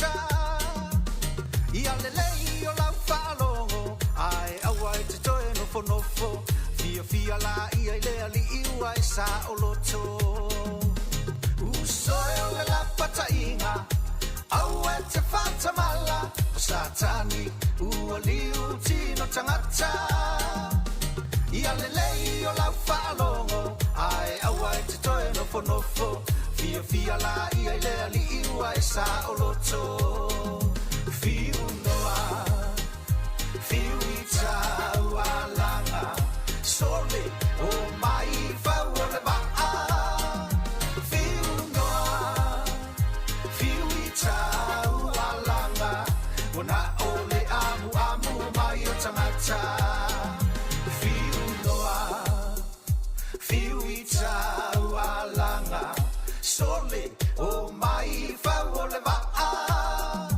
fiu noa fiu i tau alanga ona ole amu mai o tangata fiu noa fiu i tau alanga sole o mai fau o le waa fiu noa Si fok mātua whio le sunga ia paina ma sani fiu noa e tau alanga i no lua sultasi minuti leu te le itu la iwa tau lunga tu whapoponga lona lua o tātu tala mai sa moma tātu tala fau te mawali si whapoponga i lea uli nei li itu la se fulu ma le lua ai te whamalo tu tātu tu fini ana i olo tātu i pelunga pol kamel atau tai au Moni lei te whamalo atu fo ia i la tau fo i lesa whiangai ma malolonga ia i la tau lo amatalianga luenga i tono company ia ta fo i malolonga i le itu la valu ni se la tau le iwa ia mau fo isina whaasinga malosi ia awale wha awa wina o ngā luenga nei aso Mari ia ele umi fo ina tuli nei tau sanga e olo fo ia mati a pelila i la somaliu ia tato atu ai lawa ia Juni, Julai o atu i le White Sunday a pole umat fo i la sautina la sautamai o uma fo oi e mo mai tama po tina tina ia me so ele o tama so ele ma fa lau ia esa o le ia oi ia ona tatu o le Christmas male ma tau sa fo wa te ia wato ia te ia tatu toi tata no pe ai le loani ni a Sofia i nei ia e peo sa mo ia so ia sa e o i voli tele o ta alonga te o ta faonga ma ta faonga e o ia matafanga ia ona tatou ia nei tama fanfana ato ai o atangata matafanga ia esa o le lava te fa talo fa tu tatu tu nei te mortai au ana mane foi ta se mai tulanga le o aso malolo na solo se fulu ia Januari le aso malolo a Wellington ni ia le tatu Wellington anniversary ia mo tatu la ia finga luenga ia le look forward foi ta se le aso long week e naina le na solo se fulu ia ona te mo le si malolo ngai a February i le long weekend o Waitangi pero no winga o malolo na la tamai ia ona mamao ale tu le tu si aso malolo ia ona nei foi tu sanga lua felo so lima ala so lus fulu January le Wellington anniversary ia mana tu ai tofu api tu no ma ai New Zealand mana la tu waso anniversary ta tu la Wellington e mua la mua la so lus fulu January tatou pito ai le sone ia pito tuai ia Taranaki o Tago ia o le Good Friday ia le pau le aso wharaile le aso sfulu valo le aso wharaile pa ia o Aperila ia o tau maa o atu lava ai sa oi e ngata lava tatou aso maloloi i le amatanga o Januari amatanga o tausanga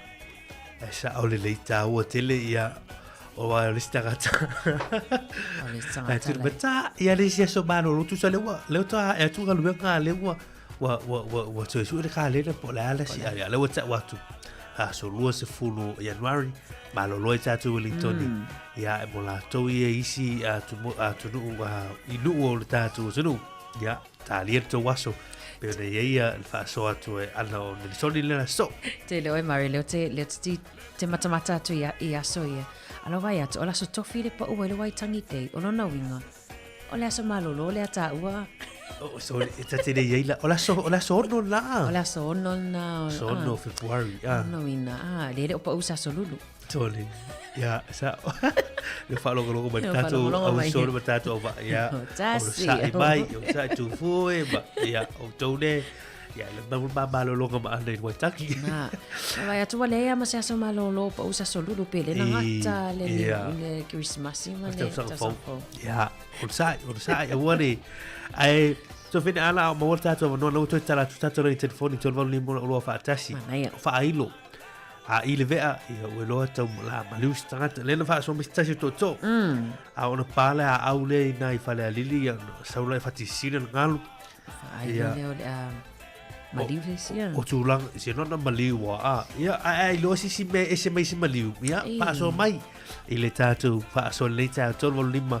Lo fa tas pela mena fa tu ai fuola au le putakawa e fuola putakawa ai monga mo tu ya tai lo po to ida lo fo faila e vai len fa so mai foi tamale tai fa pena foi me a fuole foi pe fuole mo so oi e ona i lo le wa le upunta o sto in a elinga tala o le onga tala i lo au fai faiva o le si foi vai ngata o le mari pe on eta o ai fuol mo fuo putakawa ia le lope foi nisi la au ese mai ni moso oi male foi sa moi lo ai wo wa e mai le faiva ia por palolo mangalo ia ul po ani vai nga fa ai lo ai wa tele palolo sa mo malia tolo lima lo va tasi pe fa so mai male si o fa tolo lima fa fa ne Wellington disi vai nga mai no fa alo ya soia fa mai ala ai ti matole mai e fuele to ina malo matua le suole tai male pe le tai foi matal pusi mai ala iti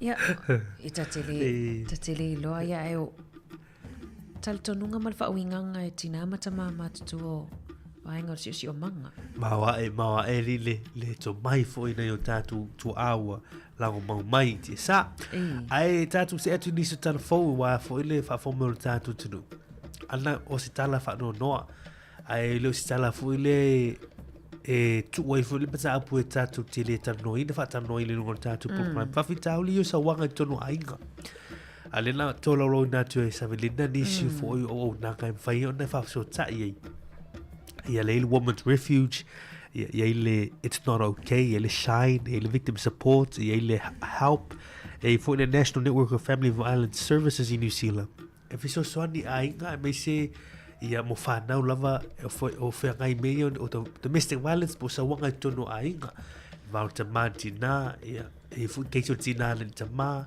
ia ma whanau mo tau puia e maal ale mai whenga tau na tal noa to tele ai ona lena mai tatu telefon ni taia ia ol whamanatu it's not okay fu lele a whenai te ui tūlanga nei ma e mui whawhitau le nei ai te le fa soi sisi fa ilol mele tu lai mai mai sa pe fa le afia ya lo fa na ai le ma fai ona ngana e pata apu ne le la tu mai nei sa velina ya numero la fa venu tu mo ni so telefon ta wa te le reach out fa so ya ai tu ya nei tu lang of sa wanga e tonu ai wai ele na oni nu sila le mai le tu langa le alanga le tatu te lo le mai tatu telefon me sa mo te lo time tatu falonga tu telefon me sa mo o sa wanga i tonu ai of ma tua fa now yo vai ngani tau no fo ia ta ofi nei lo ia wa se anga iluma si swing on le tu sanga me se ia vai tu ni me o lo tupu mai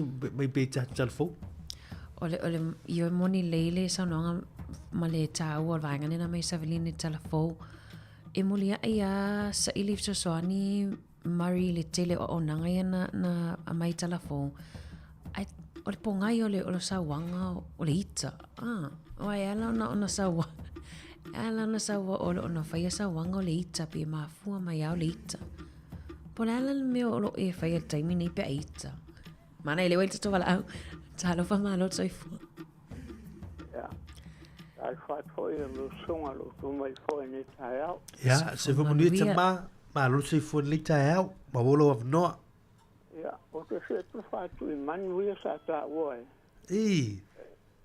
ya ole o sa o ma to no le manu na o man tu wi manu tu ia ya a tami ya sa wa fa punga pe o a ma yusi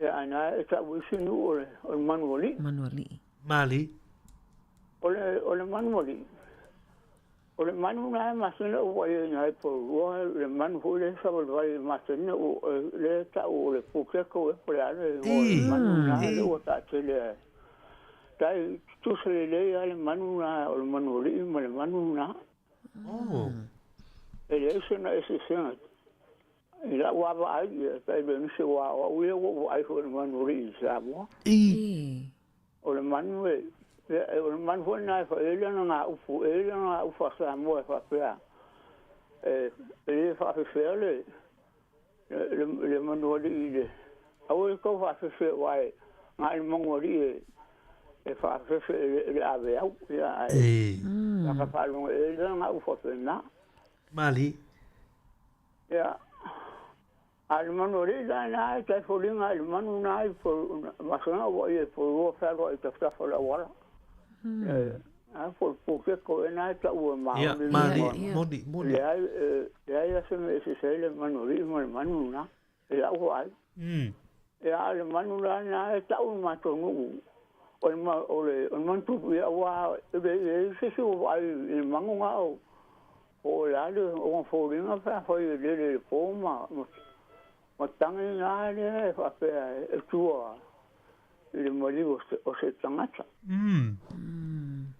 ai foi me ha final matonu ai se foi lona ai o matonu a falon o solo le monga ya ai mala matu kai au le se me solo le lo o le ona e falon o solo ha o solo le monga ya foi lá matani ona e ona tua na o majusta mata ya ma la aula le langa adu a fua lo langa adu samo ya o monga o tu monga tu mali ya pero nai fa na te tau lo eta lo fa stai tama ya o to fa tu na ta to ko para no neta ya fa stai no ya mo le ya se tama ya se foi ya so foi mali fa so tama ni tai ao mari fuang ali mo tu mo tu mo si vol au tau ba fa tu e so li fuang ali solo le maunga i tua fale ai ala ai le solo ai tu le si mo ngone solo la wili tato vala tu finan talo fa malo so fu manuia ya malo so fu la le mari mana se va manuia la fetela ga toa malo si fu ya to tina ya malo o que faço ele melhor sawango como iki mali ele kakaunga kako alo mali pa lo news ma fakia lo loko mai kupu mai lo pali I ma lo le pia ma sa mo ke fango era hidaya sa ngale nyang pangau mali ai manga kwa foi tu se ai nga ole ala va ka mang ola ko pele pangau lo garsa e pele pangau no come o maku mali ai po I maku e whakamala. O whanonga kua I se o kei o wako fōi. Se o kei se o le hakari o se o wheskau se o ngā ua maliu. Tā ngopo e kengi Māori ia. Ia. O le tā wai o le di Māori le I ngai o kei. Ngai unga pule I se o kei longa ola. Ai, ala I kikia se o neti po Samuel o le se puru koru se mea whapenga. Talo whai. Au tangi loko ke whanonga kule se mawhakia o loko e ua lo whai se o kei ngō.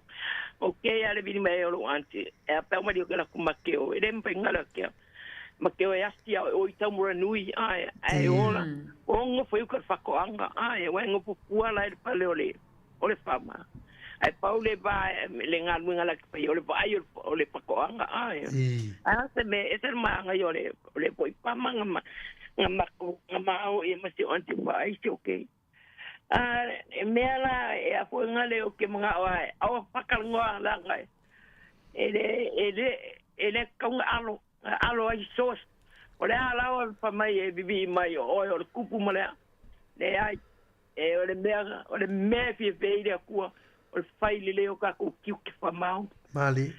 Mau i kanka e rong kiuke.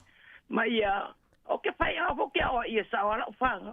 Mali. Anga le, o anga so se makua.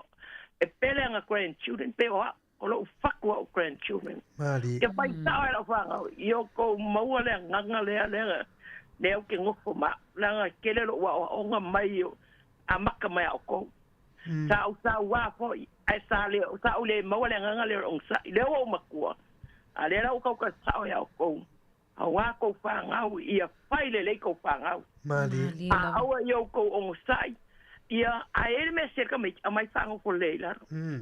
Ka au sao ka mai gigiri mea lai se, ma wha makala ere mea ringa se. Ma ngā koke vai, lau makawa whao mea whāngau me ngeo pālang. Me whaere kere ngā we pālangi ia mea ngei o kūranga le lei o aonga. Mali. Lango ke vai a.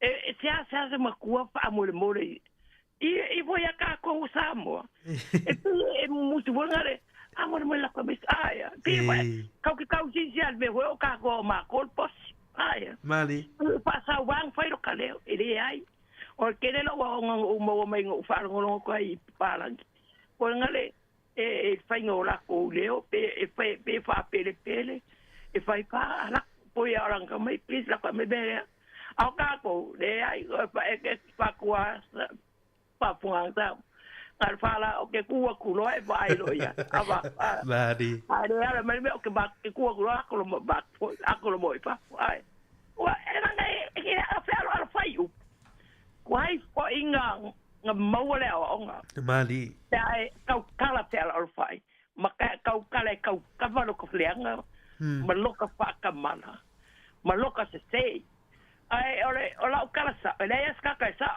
na ore ku pa ye kumur sa e over sa a ka ko ka nga ola nga fai nga o me se ai ka ke fai la ka sa ai e ma fai nga ka ko wa o inga pa ka lia lo ka se ore bela i la u nga le ye o fa lo kwa ni si ka ya ngi ole o ye yo lo wa ka kau nga o inga ka ko e renga oi ka ko pai le ga ka ko fa nga ia ka ko mo le loko on sai me le loko fa pare a se tenga i fa nga a mai o le ka sa o el me le sem fa le ko nga e mo ki ngoa ele mpenga le lo nga le mo le se ka ua e mala ngonga fo ka mai ki mele ka kala koi ka ikele maku Mali wa le ai me sai ngale nyang pa ngau me se o ka ikengere mer grandparent le ka le maku o la ka pa ngau ese lo fa ngo o vai maranga bakula kala bakule pa po tamo e manga mo se siora o fa ngau o pasifa pe se sio o sanga ia ke vai aku o le ale la o mago fola o ko kala le ya la fo ngo ko kala le ala pa pole ko su le malu fa ai fa ka mo ele le fa afu le ya lo kala sa o mago fa la fo o ke le fa fit o mago fa sa la fa nga e manga o se ki mai o se si mai o mau mai se o se o ngo tso fa pe se o fa ya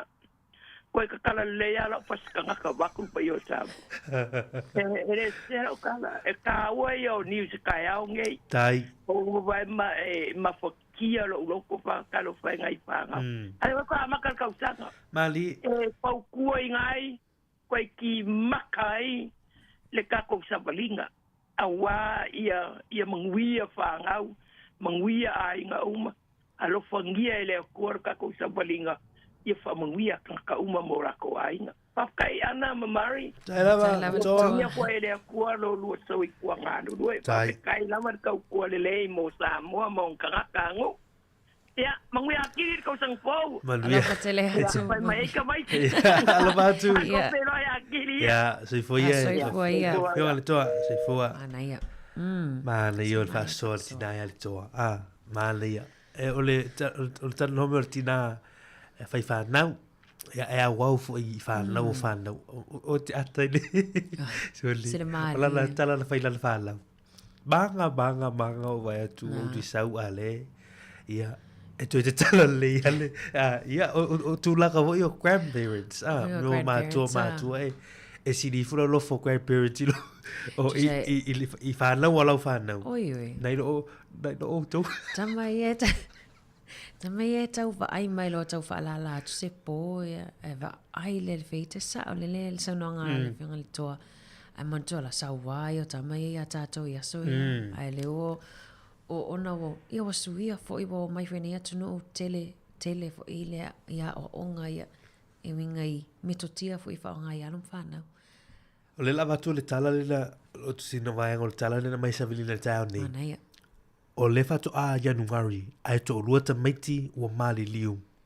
Ia matau le ai to lua ua molia matau fia e tali molianga o le fao o lima ia por fao o le leoti ma le loto iai.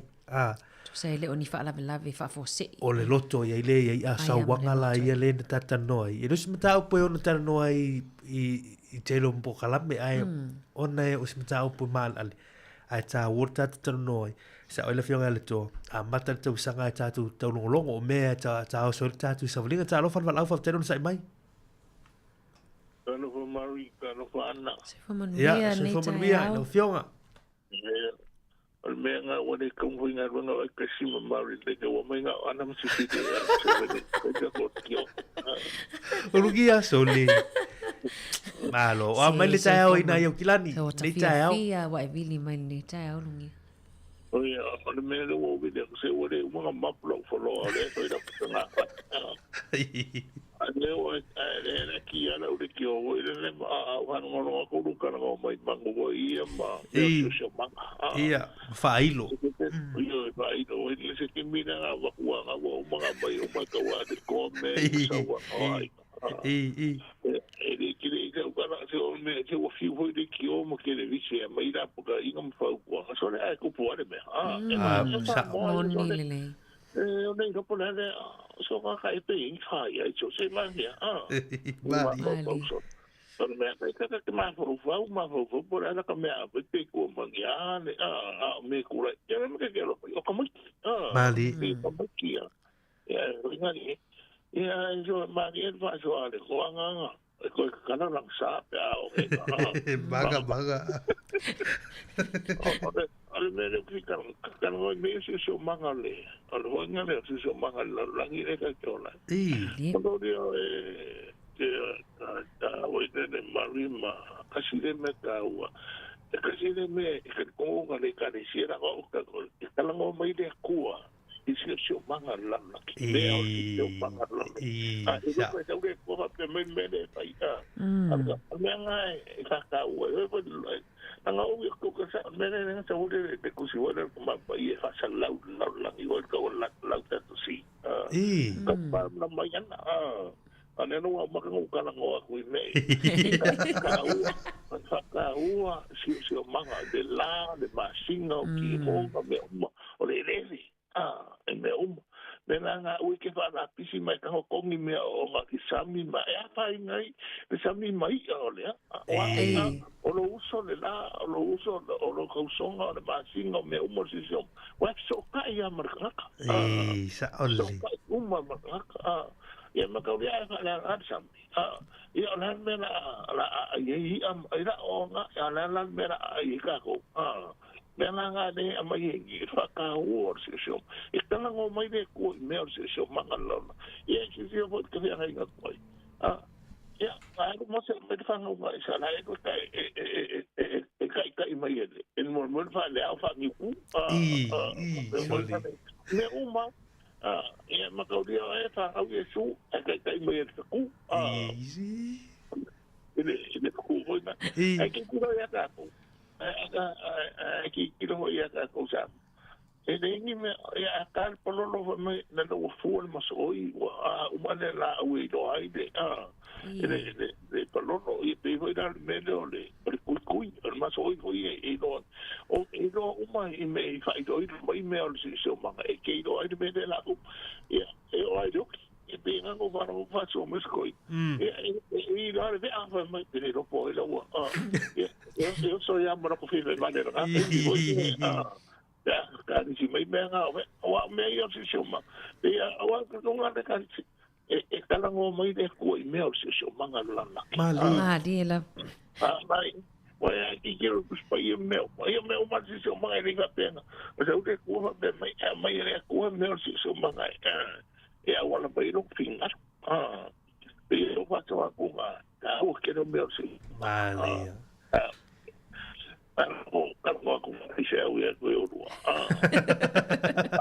O te tonu ria. Ia, o leu e whaasoa ma lau tato si, e sa o lei ar whaasoa le vai. Ma neia le. Tama lemo so atu i whaasoa. E muli ili aluanga le tua ma e lotu ia mo le au e lotu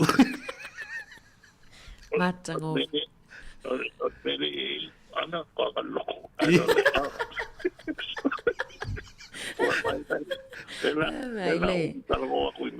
mai lo tofu fai fe au ia le tanga fa malolo mai lo mai ngai le la mai la sorilla ia sa le la mai a mai ta au tasi ma cherry ta au tan fa malolo au pule le que ngai le se ko ko Olo no ngai le va si se toti a se le tio Bulu le ia so no fioga Urgia, fechalenga. Ia, malo, maluele yaso. Fa. Toina, sunga ya. Fechalenga ya urgia. Toina vai usu e se le babalo i si o manga malala.Ue vai. Ai sa orto ina la tato si. O te i o te noe o ile ia vai tu ri le o sa o non me na mato fa longo ai fa so inisio tapo sa ia manisi we pa tele conferenisi le sunga tau le mato me fionga le pule le to sang le ia me ia o tasile o tu singa mai le pop ia il tamapa ia fa nisisi ia o lau tato si le alena so ale wo fa longo atu ko te mai to ino ngi te ha ni wo matana na fai ko te e fa lo mai le tu e si o manga mai le mai al fa so to ino ngi ai sa wa tu mal milango lango la na mau ia vai wo fa lau tato si na fai mai lo opo lau tato si o to o opo latina e lo se upa Britannia me na wo to te e tu tu sama e Kalesia le te mali mo tu spit ata to isi pa pianga e ma le fa so le ni ta o mo o ile wo lo tu palolo male tui palo fatto ta to isi pa pianga le tempo ta solo male fa minuti to ne fu ma lua te solo minuti to ne ta le chulai si fulu ta le chulai si fulu te lunga program ato ta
Toi walu minute tali tu lai se fulu ia tali se fulu fa mai al pokalami ol atol tai au manga luat o luat pe mantonga ne a Mari.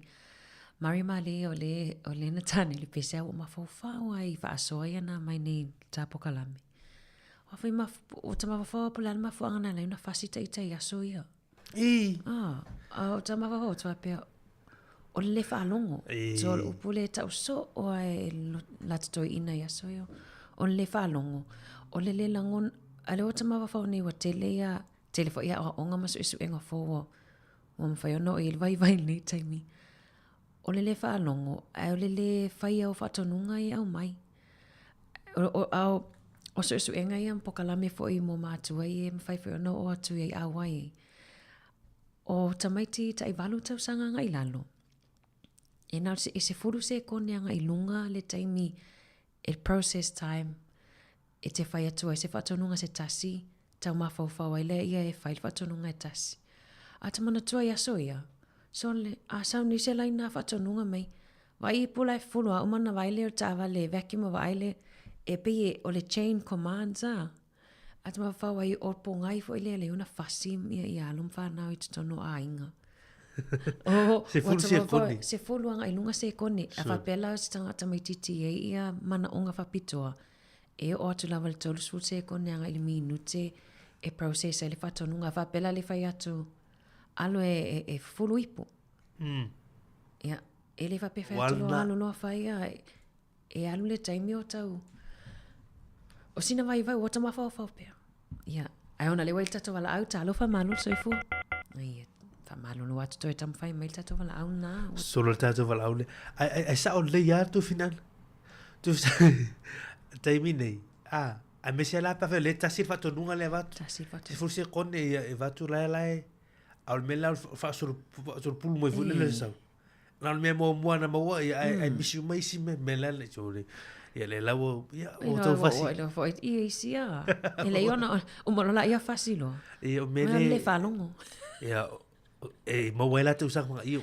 Mo wela ia tu sa ma io tu langa na le o si furse kone a. Furse kone la whatonunga tas. Ia wala ia tama ia tama io levana ia tama ia mo men rute pe a talo watu di so ia tu sa fa io le fa fu tama le ta pe risi fa le tu. Mai nei ia le wo mai a talo watu di so ia ti risa ene ni ma fo mai a ma fu te mai o le fe mai ia le fa so stasio si so ia tu le fa so le na mai ia wa ma ne fu ia odi si foi fa so i tu longo meu fa ilo le na tato ta noi pe ni ta ia mana ia le fa mai ia la o le tinaia oi e fa so tinaia ma foi le sa fa pe o le pusi foi pe atangi ta mino le fale e lo ai se o le amaliu e ma le fa so na mai le su o le tai ma le pe o le tai Mari fa mai alanu moana mata le pusi ia ua sua le tai ai alanu ena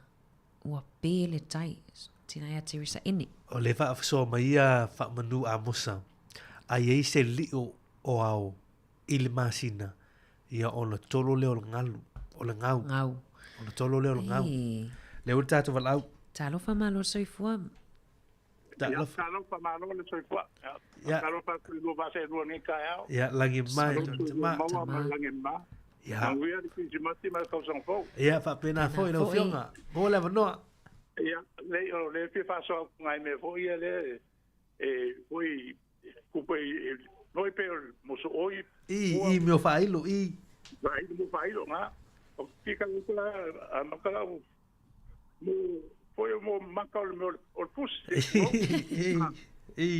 porque mais makala o pus lá pouco leia le lo maka ala pouco leia le makala pus o ka mai le la so o ir kai o so tu dai ia quai ka wal so ai a vai pro no pusi o pese se la o fi pusi fo le mele ko lo ma ngai no le o pe kai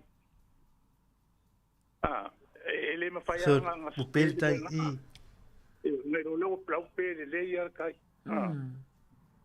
ia o si me ya le fa pe mai si o le mo le mangoli o le fa pe o le mangu ia ya la ko ma ko o le o le vea. O le vea. O le vea le mankuria. O le mea o le wha, e wha lai wha linga I kōl mākua. Wha pe I mai le vea, whai mokala whakaikaina. O pia a wha la lawa I mai le vea I le kuanga I pia o le mākua. Ai pe po le kōl se lau mika le wā. I mai I ngā le vea, ke I awa I runga I o le whale, mākua whale. Ko whalungu I mai le siku o pasi po le kōl se lau mika. Ia ele mitia e le palo o le whalinga o se maliu. Ia e maua e oki e ale mea e kupua o maliu se kangaka. Ia. O le si mea. O mole mea le kamole, e mole, lua sira pia mea kau kamole. Kamole, le ai. O le mukia nga, kusole menga se solo lungo pai pai. Oh. Ai e Samoa. E lang sama. Wasola yo faile a te kala so o ka mamalo kinga mangko so mai lengi ele se di tio lengi wa mali ele ngi di tio lengi o ya o la so la idea la faile kala la ya uma pa ya sa ngale me kala ya fa mai lo makua fa mo kiro ka mole e makala uma lo fua sama ka mole fa fu ngol pai o kasu Sole. Ai le ma fainga misi a ko fa fo ngis. E ka ko sole. E ka ba ka ke la kurowa. O makala ma sama ko o fu o por ka mole no se pai. Ya, o ka ya. Pai ro mani lo ku ai sta la me to wa. Sole. Mali. Ya o si me o ke aka ya so o ke le poka ko ngi ya te kulo ko fa fonga ala ku me yo kai fa o mai se mai ya pera la wo va kule lo ma ko mar ko inga o la e ka vale mai lu ma vole vale ya pe mer ka la ko ba ya o lo inga la ai ska ko me le ya e te me mo me ka ko me le ya inga so ya ai le misia e be au mai ke ya ka u nga mai ka mi a mo ngi a kwa ngi me wa ke me le ni ma mo ya o pe ya la mo me ngai le sa ko le pia sole mala ya sole ya mani me mo di me de matinga aso ye pa po a pe e o sole matinga ile kai kau a pelo le masinga fa kali hole e me ke ba ko wa mo ka po kasi la wa pe ele tai o ya min la wa stu ku ir kai ai sa lo masinga sa ku sa lo lunga ku sa lo so ria le wa pe nga wa pe ele tai ko pe wa mai sa o le linga me wa ka ka ku wa ye mai yo me anga ku ya o ia pai wa sa moa me lo penga ia o ma ko ia ela ka me e kolo ele ngau ia e ka alfa solo la ku sal ma singa lo mar kolo ngau ia kum ko pe ele ta solo ia o ko ke la si me e pi paso ia e ko a ko mai pi paso ko ia dai lava tai tama Malia, vale fa so ma trofi. Ole swafa. Ja o Johanne fa taila va Johanne. O fele son va nei Wellington nei pu. Nei lo hat fa taila va Johanne mo le ya se tama. Ja, se foi ya. Fa se foi. Soli. Kamuli. Ol fa ilo taimilia. A me se las for le meu o aso. Ya wai. Soli. E leini wati mani ni taimina aso. A whailua, ua matala o mafuor ka mole. Ia ua tale suma luma. Ua wa aile ni maoa e a. E o tele ilo na. O ka mole na me le e solo ilu ngol pai pai.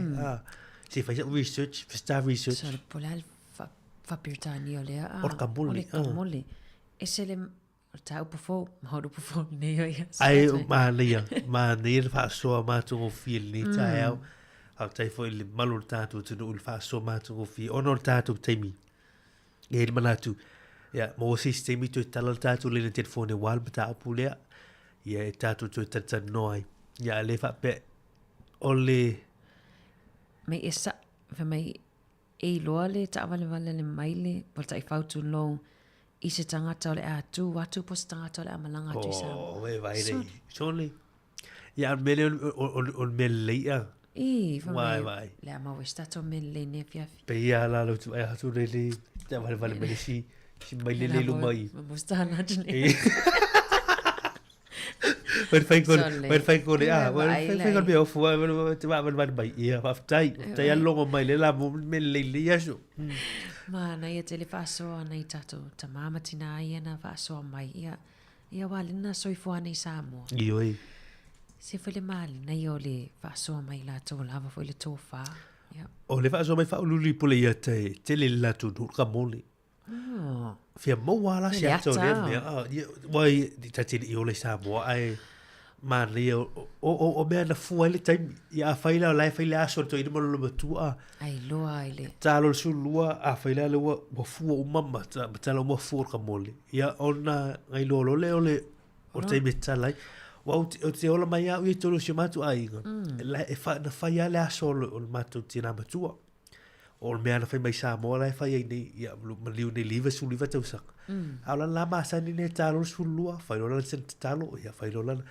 ai o se tu masa ni so tanto tu ai a fai le tau ni tai mia sona yo le ni wati ma tamala ya kwa mole ma yo te roi ni si fai lo tai mi nei ai ma nei yo ya mia fua o ta mo fo ni ta at pon non ni tu saka fua ma ta ma na ya o ya pa me na fa longa ni so ta tau fai nga me te ale tu le la pe te lo wata o le si vai nga na tau le tai mia ale o ma na ya ka mole te lo ma na foi nei ta to won pa ngale ma futa mai Samoa oh ia ni ka mole i Samoa la fo mai tato wata tato Facebook Messenger private message mai tu fia mata tu me na ta ka mole ai fa tai ona ta te me tu fin ana la fa wa tu tato fa fia nga su filoi ia o afo tu la fulo bina tu po ka la mele fa malu fa tunga manaya le talo to le sunga ya tu fo fiso man le sunga fa fia nga pasta le tu ngi fa fo la lo tia ma ia po ka la fa malu fa tunga tali tu la sunga lua tato telefon tato sisi atu ni fafifianga ma musika si fluisi pa ele tu lai lua ile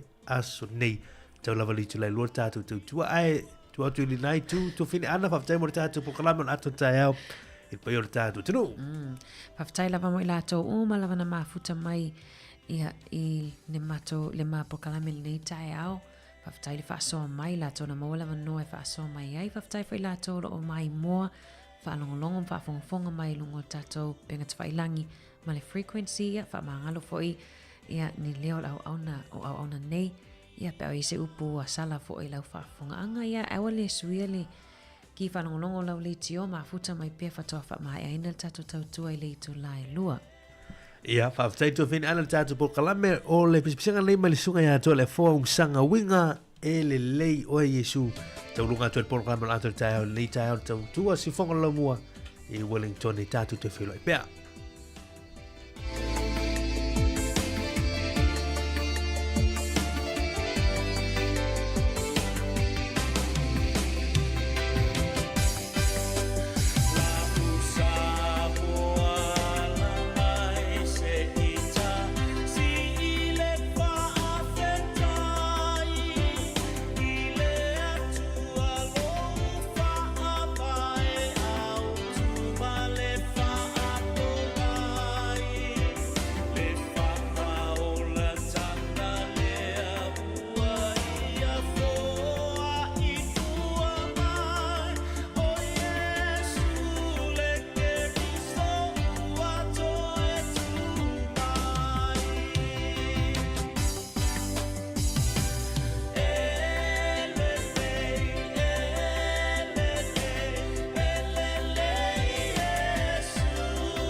fa pefea oia we musue itafea o ele pua manongi le sau mai ceremony le tafenga ingalena tuuti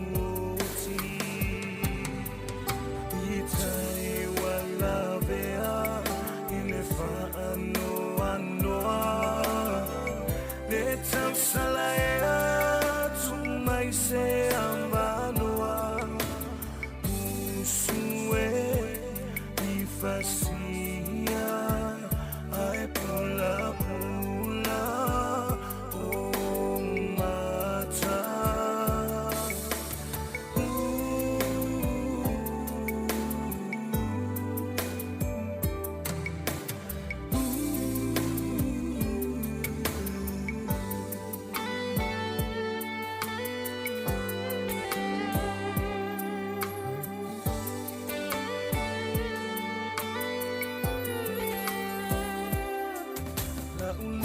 Safa alele wai wana abese pangalea lo fatua malepe alofa ngamolio ya oe ya fa solo elenga lo oe no loto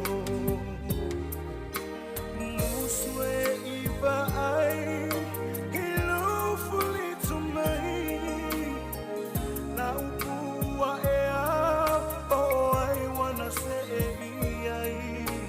Tangi ule anganga maligya ya ule mata lepelua etulo fata fata Longo ya lefua malepa o Samoa e ase iopes atu isa umanati Peanga lea ia te oe mahau E pa asino ia sofa apenei Ma eule mata mofie malelei Atu uio o amio fa anupo Pe alo fa isolo I pafo Ele manuia le nata umamainga E tau vale ai o e malo ainga Sila sila la ia ile aso O aina ilu ilu Matalo talo Le paia te le wao fio mai Le si le vi inga le papetai Nai loa e asa mua e papenei Le tua mai umroa ngalelei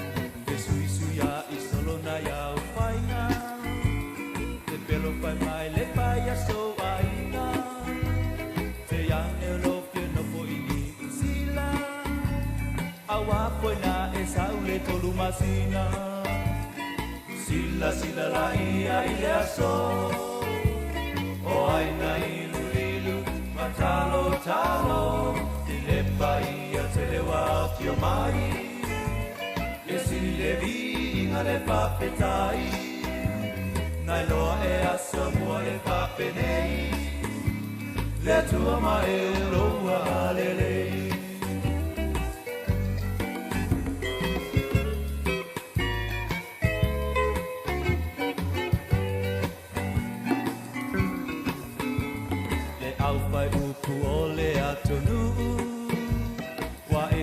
Ni mai poi le anganu Le pau tau pa ia ole ausu Awai ole atasi ai le tu Ai au te pau tua tu mo le aso Tu mua mapule alo pa ia saamo Lawanganu ia pa a kersiano ai le me mana ia tele le lapo sila sila la ia ile aso o ai na ilu ilu matalo talo ile pa ia tele wa fio mai le sile vina le papetai nai loa e aso mua e papenei le tua ma e uloa galelei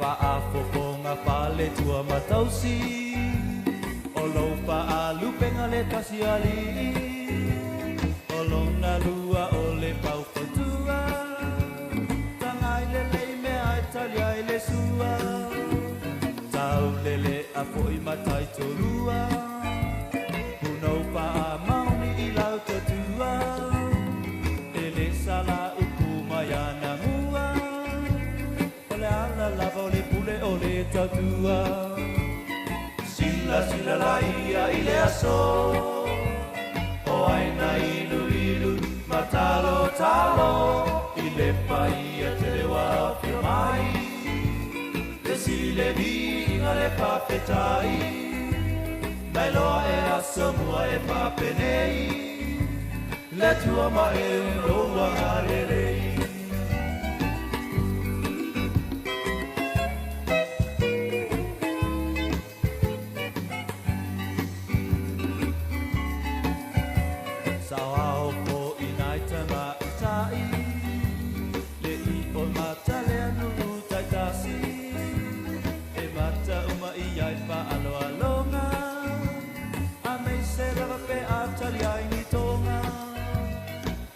Yo meo mama e ui mai luma Pe awa e mana o i se mamusa A leo le tau paloma i tua pusa E po i le a inga ma le ulua puta Sila sila la ia i le aso O aina ilu ilu matalo talo I le pa ia te le wafio mai I sile vi le papetai nai loa e aso mua e papenei le tua ma e loa galelei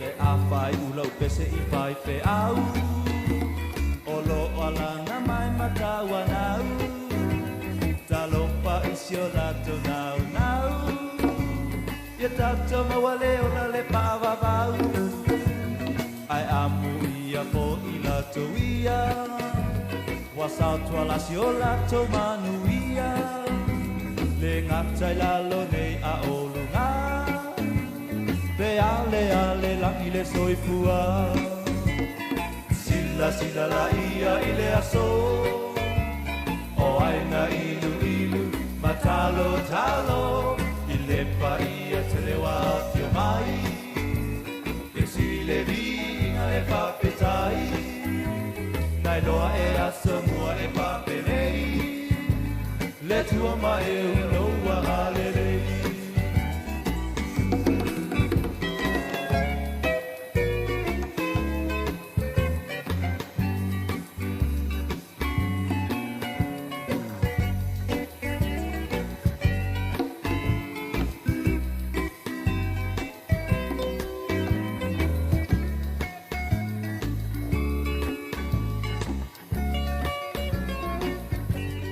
So e whaatalo whātu te tātu tunu, le tēmu le tāau, le o luasut whāminu te te elitu la se fulu ere manatu, o le lau inatu po kalama whaamalong whātunga, whātono atu le sunga e atu fuafiso le sunga e whawhirenga pāsta le atu ngi e whawha o lalo, ia isi po kalama le tau sanga na vai atu nei, ia le late whaafonga le tātu tunu, ia i le nei tēmu le tāau, ia usima ia i le whaafonga i lo tātu o tunu whaatai. Ia o le tai au nei o te fia lava i whairo atu le atunu ma le whaafonga o maua lava noa ma te whiloa ia i ma le sunga le whaawhengainga pasta le ati o ngie whafo au lalo ia o le taitai foi lava i pese ta ua le tia maa ma le whianga toa mua ia le ua mawhilo i tono lo fisa i le taio nei, ia te au le nganga whiwhia e whawhilo, ia tuai lau sunga le whawhenga, le teo ngia, ma lor soi fua manuia ni tai au.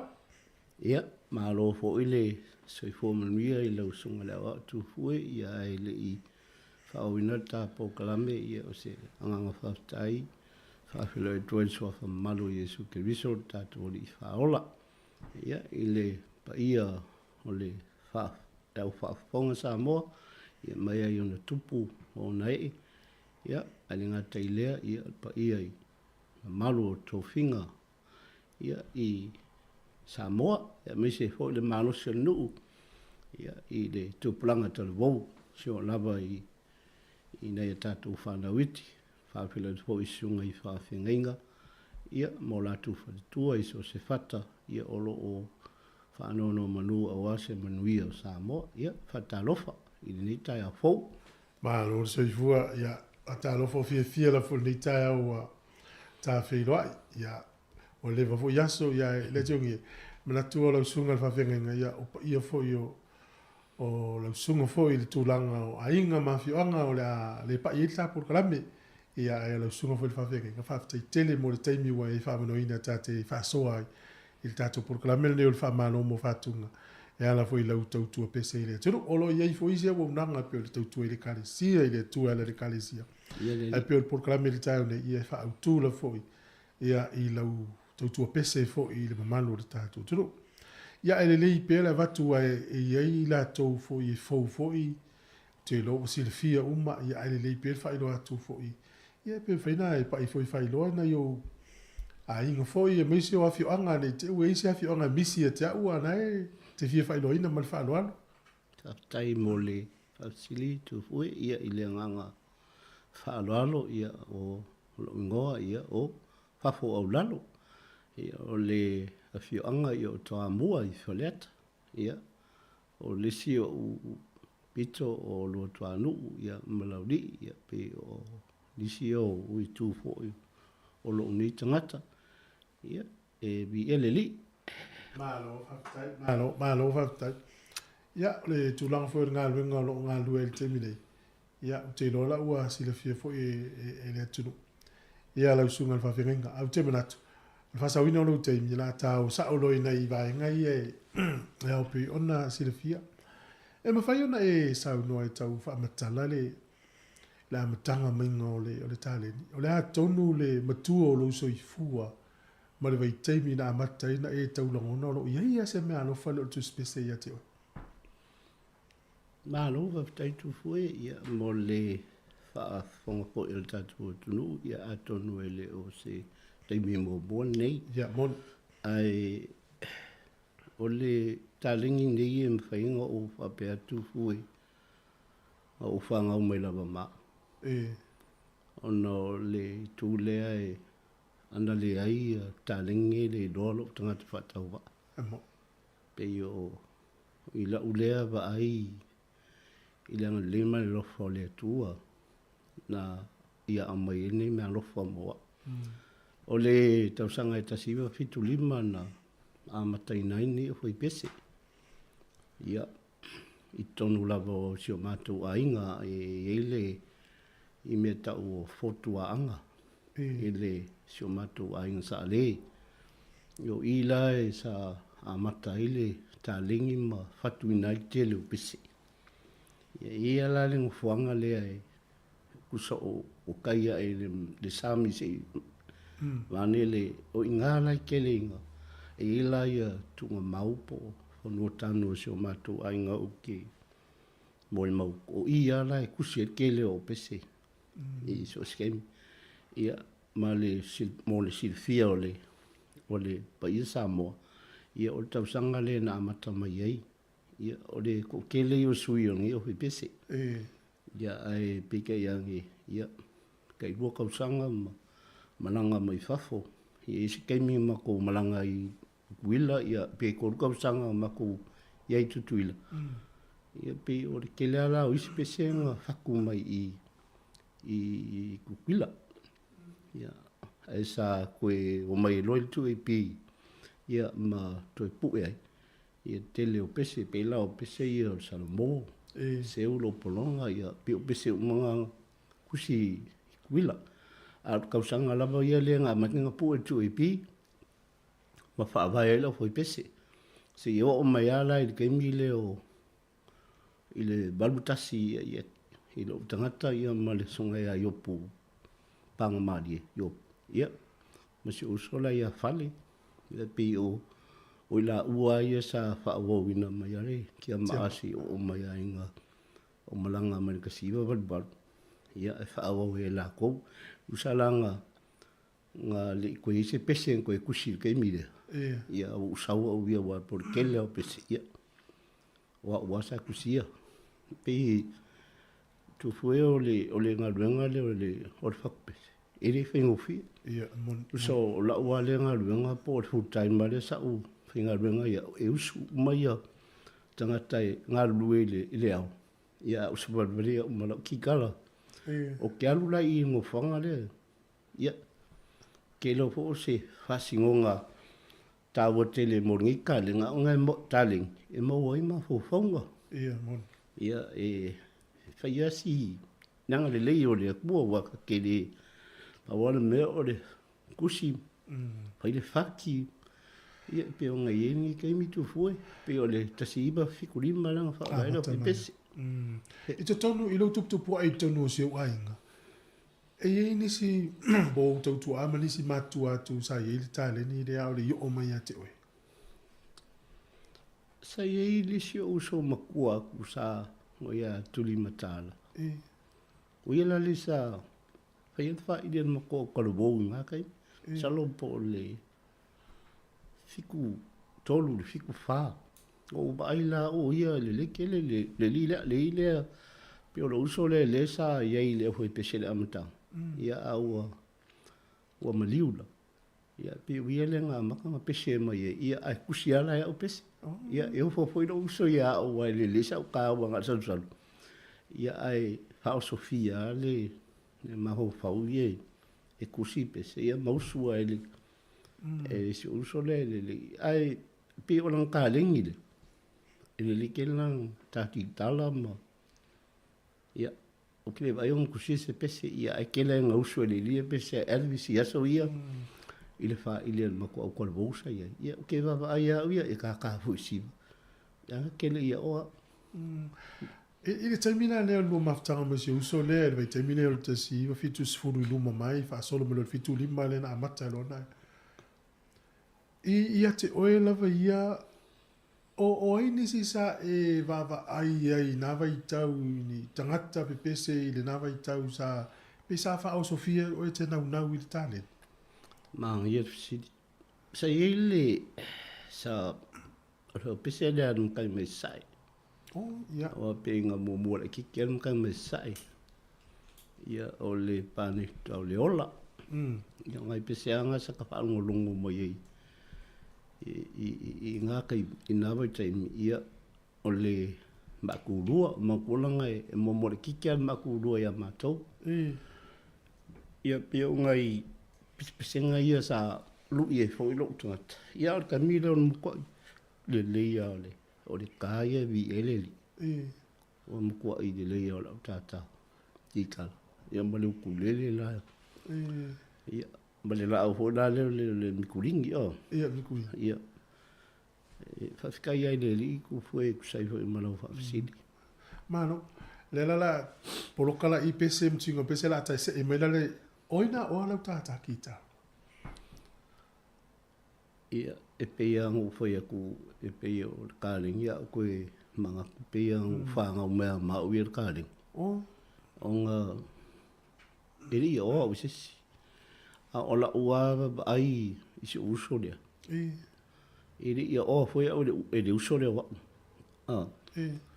ai inga paule me sa kom fail uso foi le a kom fai e inga o ai o le le ka sa kom fai de ave u i long fai e kom fai inga ia foi le ia fa le ia ki le ka ia pi o le tulanga nga sai mal fa si tu foi o le fata te inga lela tato se e maina le pese wa Le la unga solo tanga tau whenga luenga o isi mau manga. Ale wela la mai oi malau ki tālau te lo malau api malau peni te alu i tunga maui e ngā tai. O fa e fa whena mau a fa pēlau le wa e su mai tai au le wa se vali ngā tai la tu silpes. E te alu i ngā tai i tunga mau am tā whanga lea o lo tofi anga masi o nuu.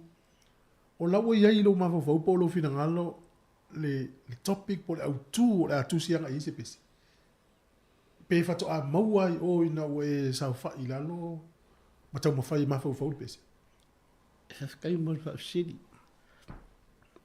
O le kaimia o ke alu i ngō whanga lea. O ngana e isi pese e wholinga mai ho le wei lo maho whaumaro. Se whiau. O se whiau ho le o ke kawhia la, o ke alu la kamwhaisu se whaki. O wa ni mea ngai ka au wai a utufu e o le whaki. O ngai e lo ua kai konga o le whaki nga ke mauria upu. O le anganga a kofu ila o le whaki. Lunga ka vekua ia upu, ia whekaui. Lunga wha leonga, ma le anganga o le whiau le waku le whaki. Oa ma kofu o le tione bo mua mau e lau whaalong. Kwa amuri murele nga e kiria lau whaalong i upu. Ai pe so kai mai si special mai no whaki ma ila ia kai ro ia ia pe o le karia kure tu foi. Ia le lau e iai le no whanga le utu si lau pesi. E fia ni pese te tu si ai si aso. Pe a fua lau ngā luenga le lewe full time. Ok, loe o le aso ai mwhaingo kusi e pesi. Ai le mwhaila o e mo ia kusi le pesi. Ai koe wa ai a kiri i le whakakianga upu. Ia walanga e whaimo kango ususu inga ia o langonga inga walanga e mo mua o whalongo i laulava usu.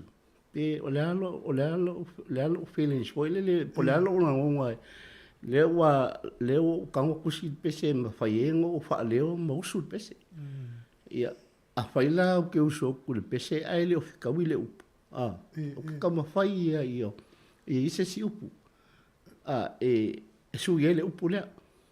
Wananga lele pi ele o whikawi male. Ele o malia i ele o Ele o malia i ia. Se mea wapenga ele o whikawi male mea le i ele whiki. Usa e pi ia le o huka sa ungi i le wape uka whai aku. O le anganga pa ia ai.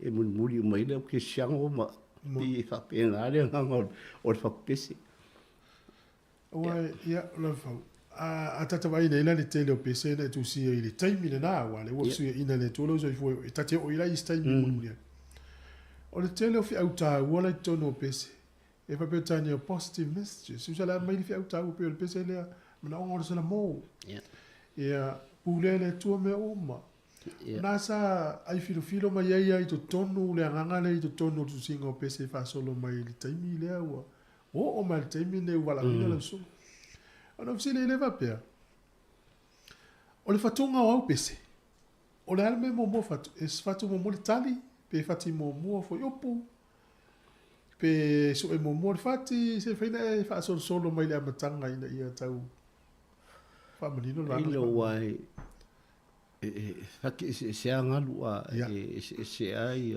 fakpese mana ko I fakpese kusinga o ko pese ai pe o auia e mo bua su faki a o ye fo ile me e fakko nga ye ma fakau ye aule pe la pole aule tu ya pe o tu fu la o ka nga ke mi fo wa fo I mengi me alo ia e ke le alu sia onga an ko le ia o la wa kai usala o ke la kulo me ku se pese hamakalonga nga scale fo le su e pa leo ka ele ki fa ile ki ia mo fa ngolonga ia langa le o le ia ko o me alo fa me le ku a mai ale me alo fa markali ia so sangi mai ale I kaling isa wai di isa ngwa benga kai piola u de job sa ai o si fiele ya o kaling yo le la whaonga. E mo muli koe se whiau. Ia, mon. Ia, ka ua mo la kou e mawhikia. Ia pi o ne mengi o le pesi. Ia ese umalawa ia. Ia, mon. Whiau ma whakonga e ia e pi o le whaki ala mea mo moa ia. Ia ngā usai, pera le sala mo. O le pesi renga o whakua i kuila. Ia, ngō awea u le sela kukuila. Ia ngā wala vera ka awalea o le sa ulai se. Ia, so e kua o le mera o kei e. Si uso. Ia, aweloa u.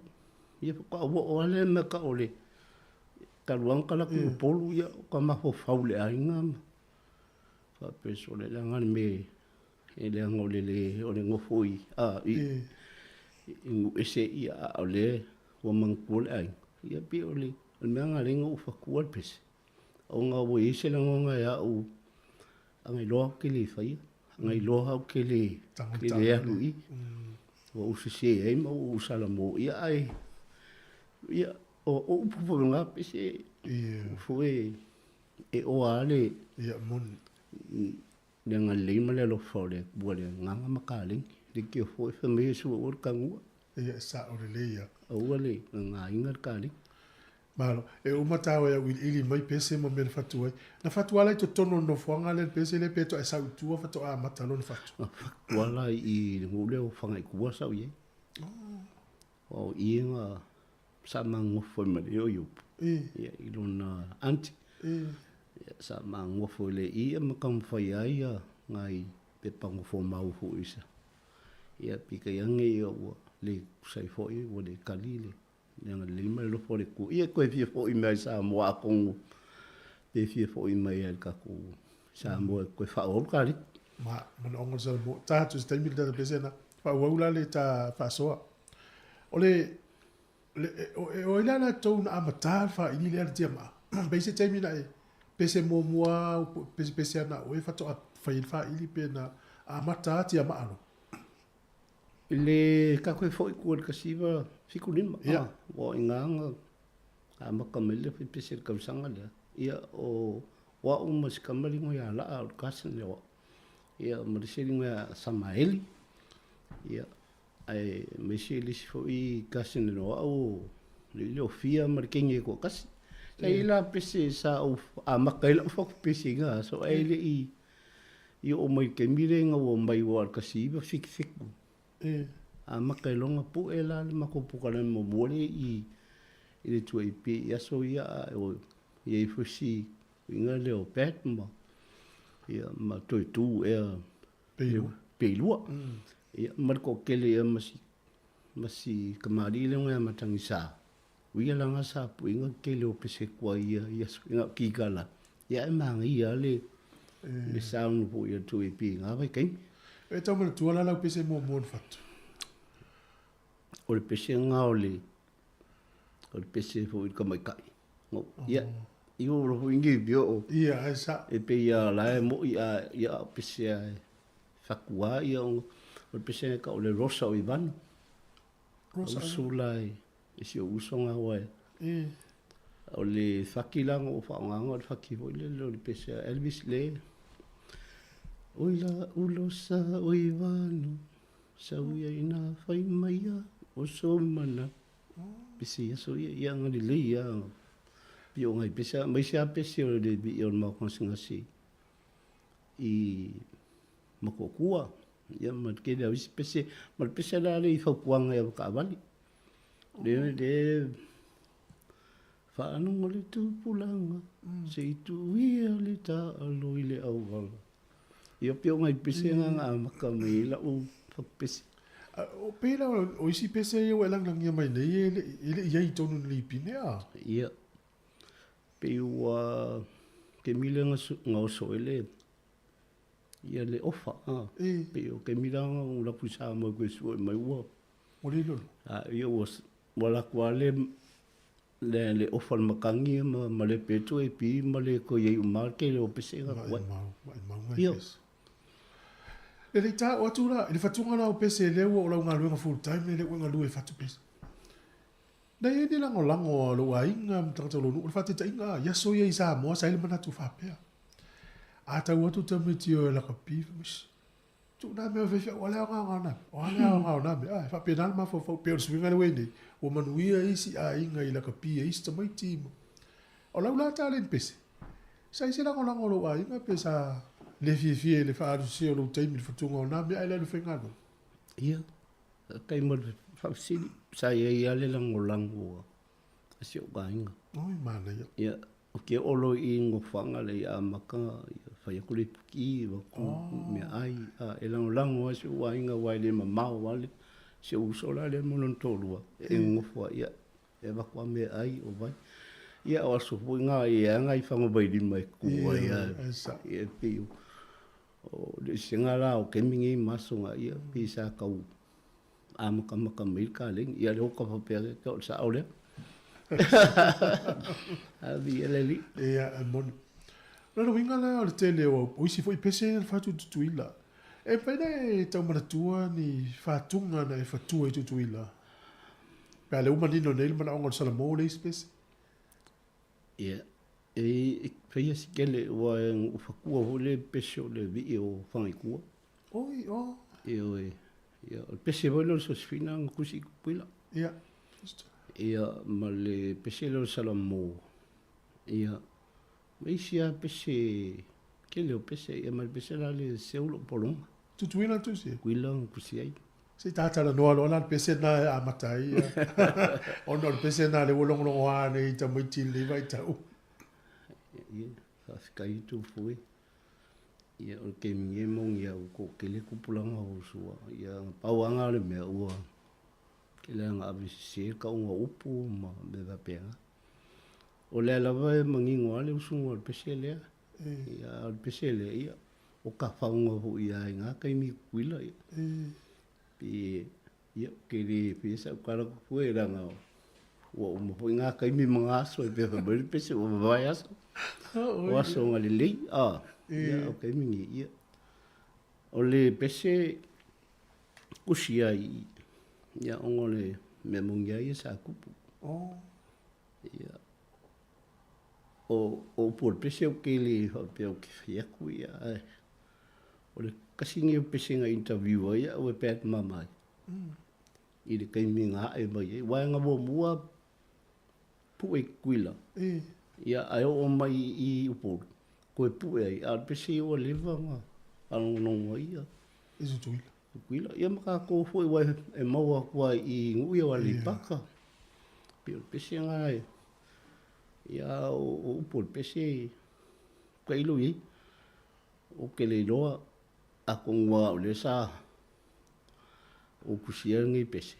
Ia e whoringa mea o se pese ka ua mo ke leo whai ngā o mafukanga ingia so wal ke mingi e pi o ke leo isi ngā li ia pi o le fi whangonongo ia ma koe ma fofau.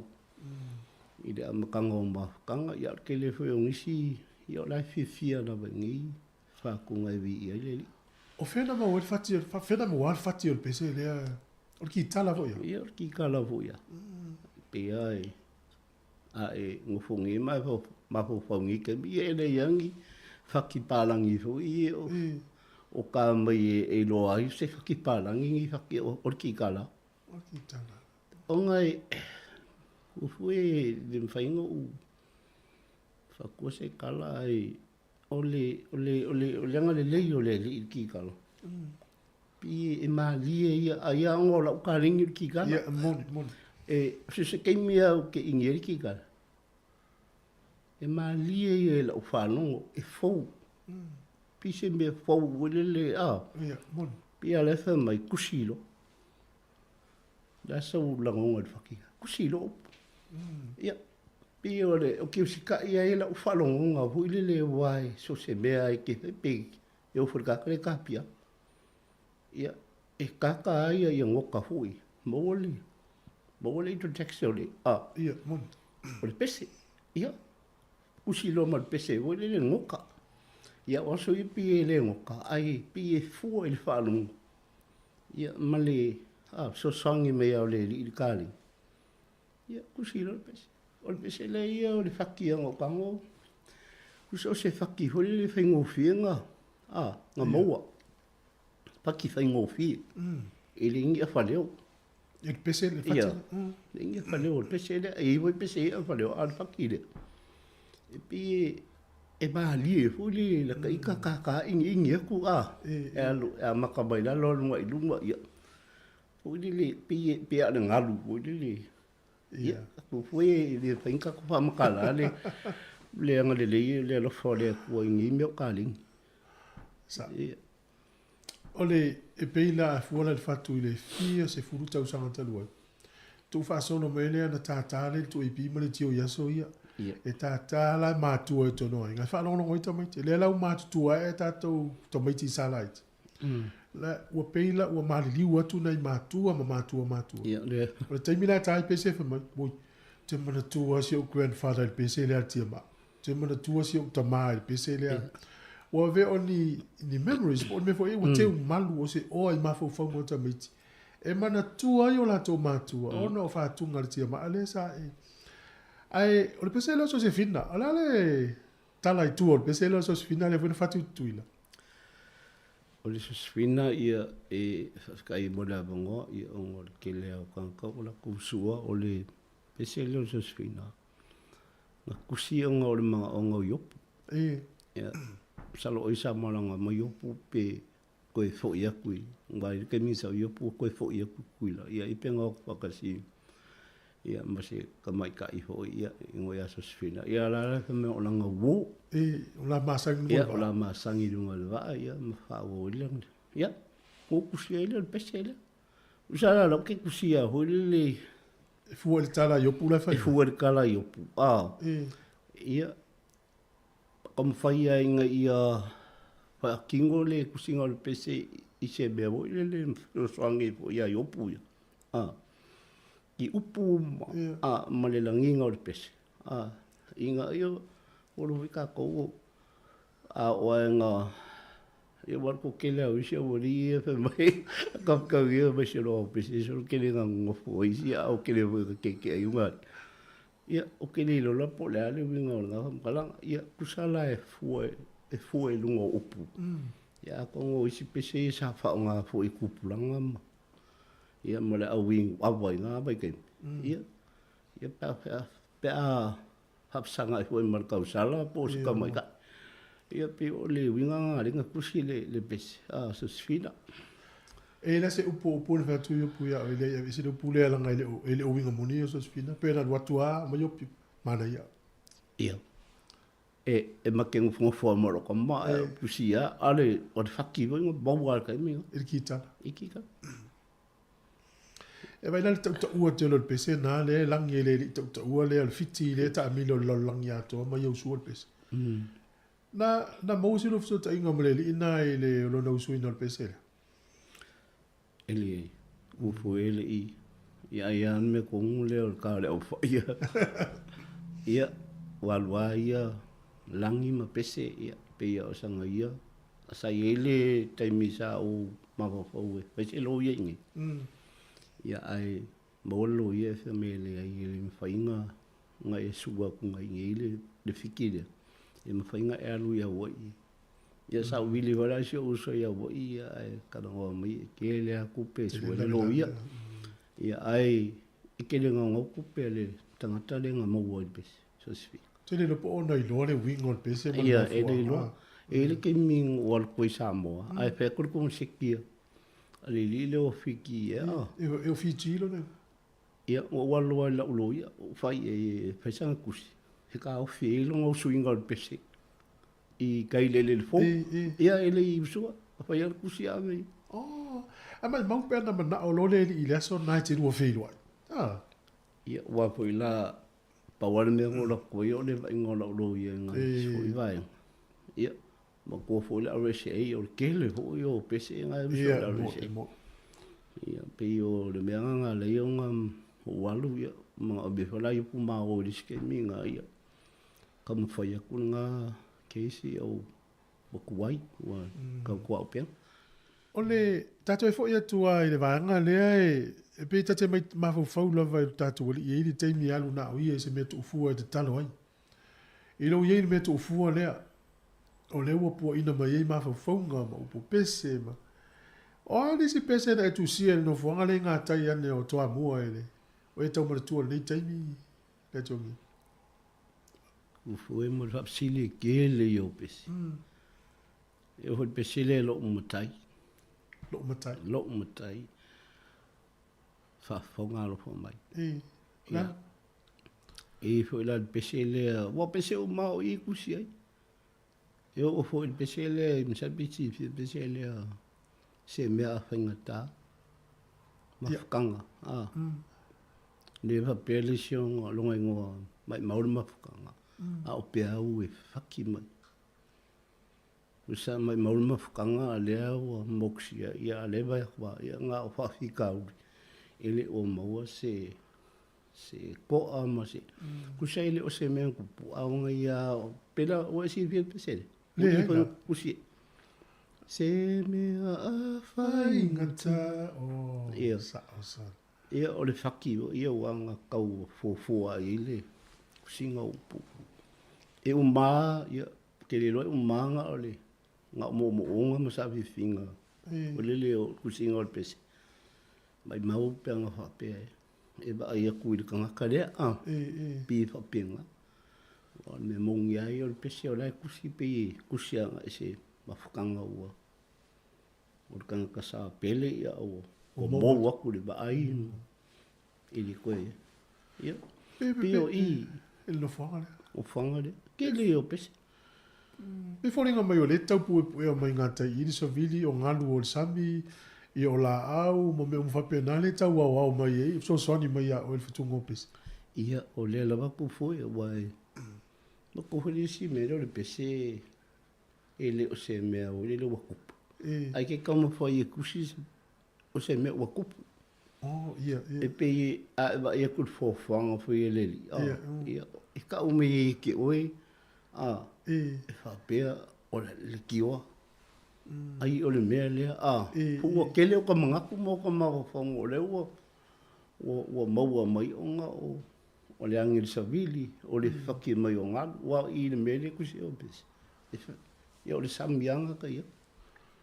Ia. O le whaki mai o ngā. O me whapea ngā. Ia. I ke lea o ka mawawhanga e maua. Ia vi ia le li. Mon. La ua kala ku fue kai le ku. Mon. Faisa usau noanga le pese le o sa mo matalasi. Le usu ina e la ve pese le fitu lima. Fena fam tala ina tala anga le pese le. Kasi le pese a kongua. Si le fia fo ele ku ia olo. Ia yangi se o kala fo ingi se o uso fa pola konkusia. Ia ele fe kusa kala. Tu fue o al pese nge ia o pese a le kaimingo. Ngo wha bai ele fo pese mo kusi mai e wa le kasi iwa fiku. La tu sien pese le. Io. Ma pese le ele lo fai. Ele lo fai. Io pese o mana o pea ngo fa kuso le iwa spulu lima pasing io. O le o bangi sa i bomo ia ele uso ia koma. Kurikua. Ko kele o kankasai. Ia o pea vai le TV le sa o yaka o ile o vili o yopu ka vika pe o uri umasa ia pe nga le kailua ka sanga o mai ia e fa o da ve ia le pese nga ile manga ku hui le o se me alo fa la o mai le li ke o e ka nga fa o pe ma le ai e lo ka ma o fa o ile nga le me lo fa le ku ka ling e se manga ia ni ka ling. Se fam tala la pese le o sa mo matala. Se la mafu anga fa tu pese le. Le ale. Ia. Se tau wanga po se. Ele se kau banga. Ku so pese ai nga faku ho ia le ke mi ua. Ke mi foi le o e fofuanga ile fa vai o sa mo. Ia. Pinging.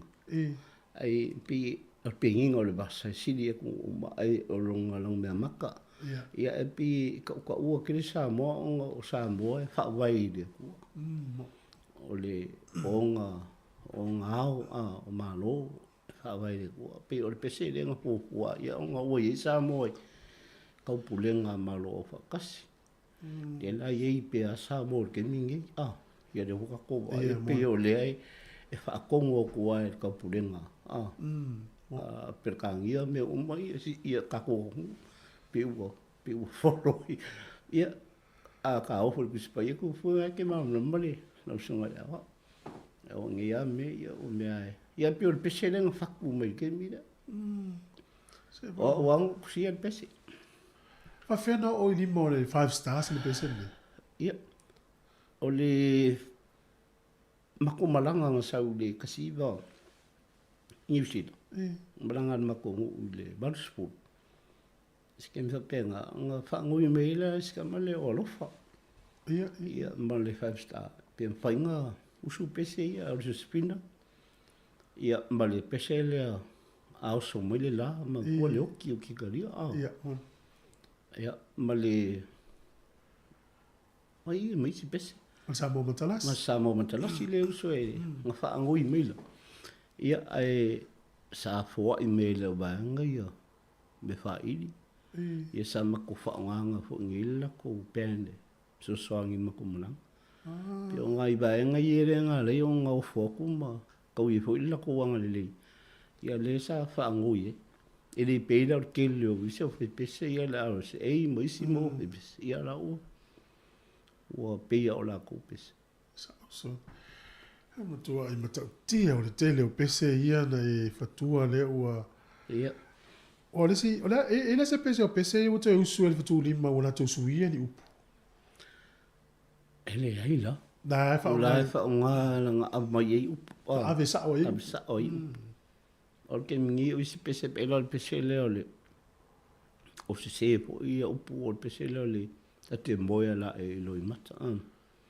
O le pese mo o ia fai ia me ona le bala o lo fixi fiel pese ia lote e la de bainga ngol kali mai si o nu so angi le mala malama ai le ole mai o ia se o pese que le po la le ko nga po lo ka o ia so angi le mala so angi le mala malama o si o lang o so la fa ngale lang ka ko si o lanu sa amboa so angi ni mamulam i o mai le le aso ke le o le ia nga pesi ping faku ka ke le lo le aso le ka pusia ia ai af kai vi ele ia kasi nga pesi na e fatua ia kasi le pesi ngo kusia mai ile kasi va fifiku pesi ngo mo pu e tu epi pesi na ia ele o mo ngila ka nga ngaso ana manga ia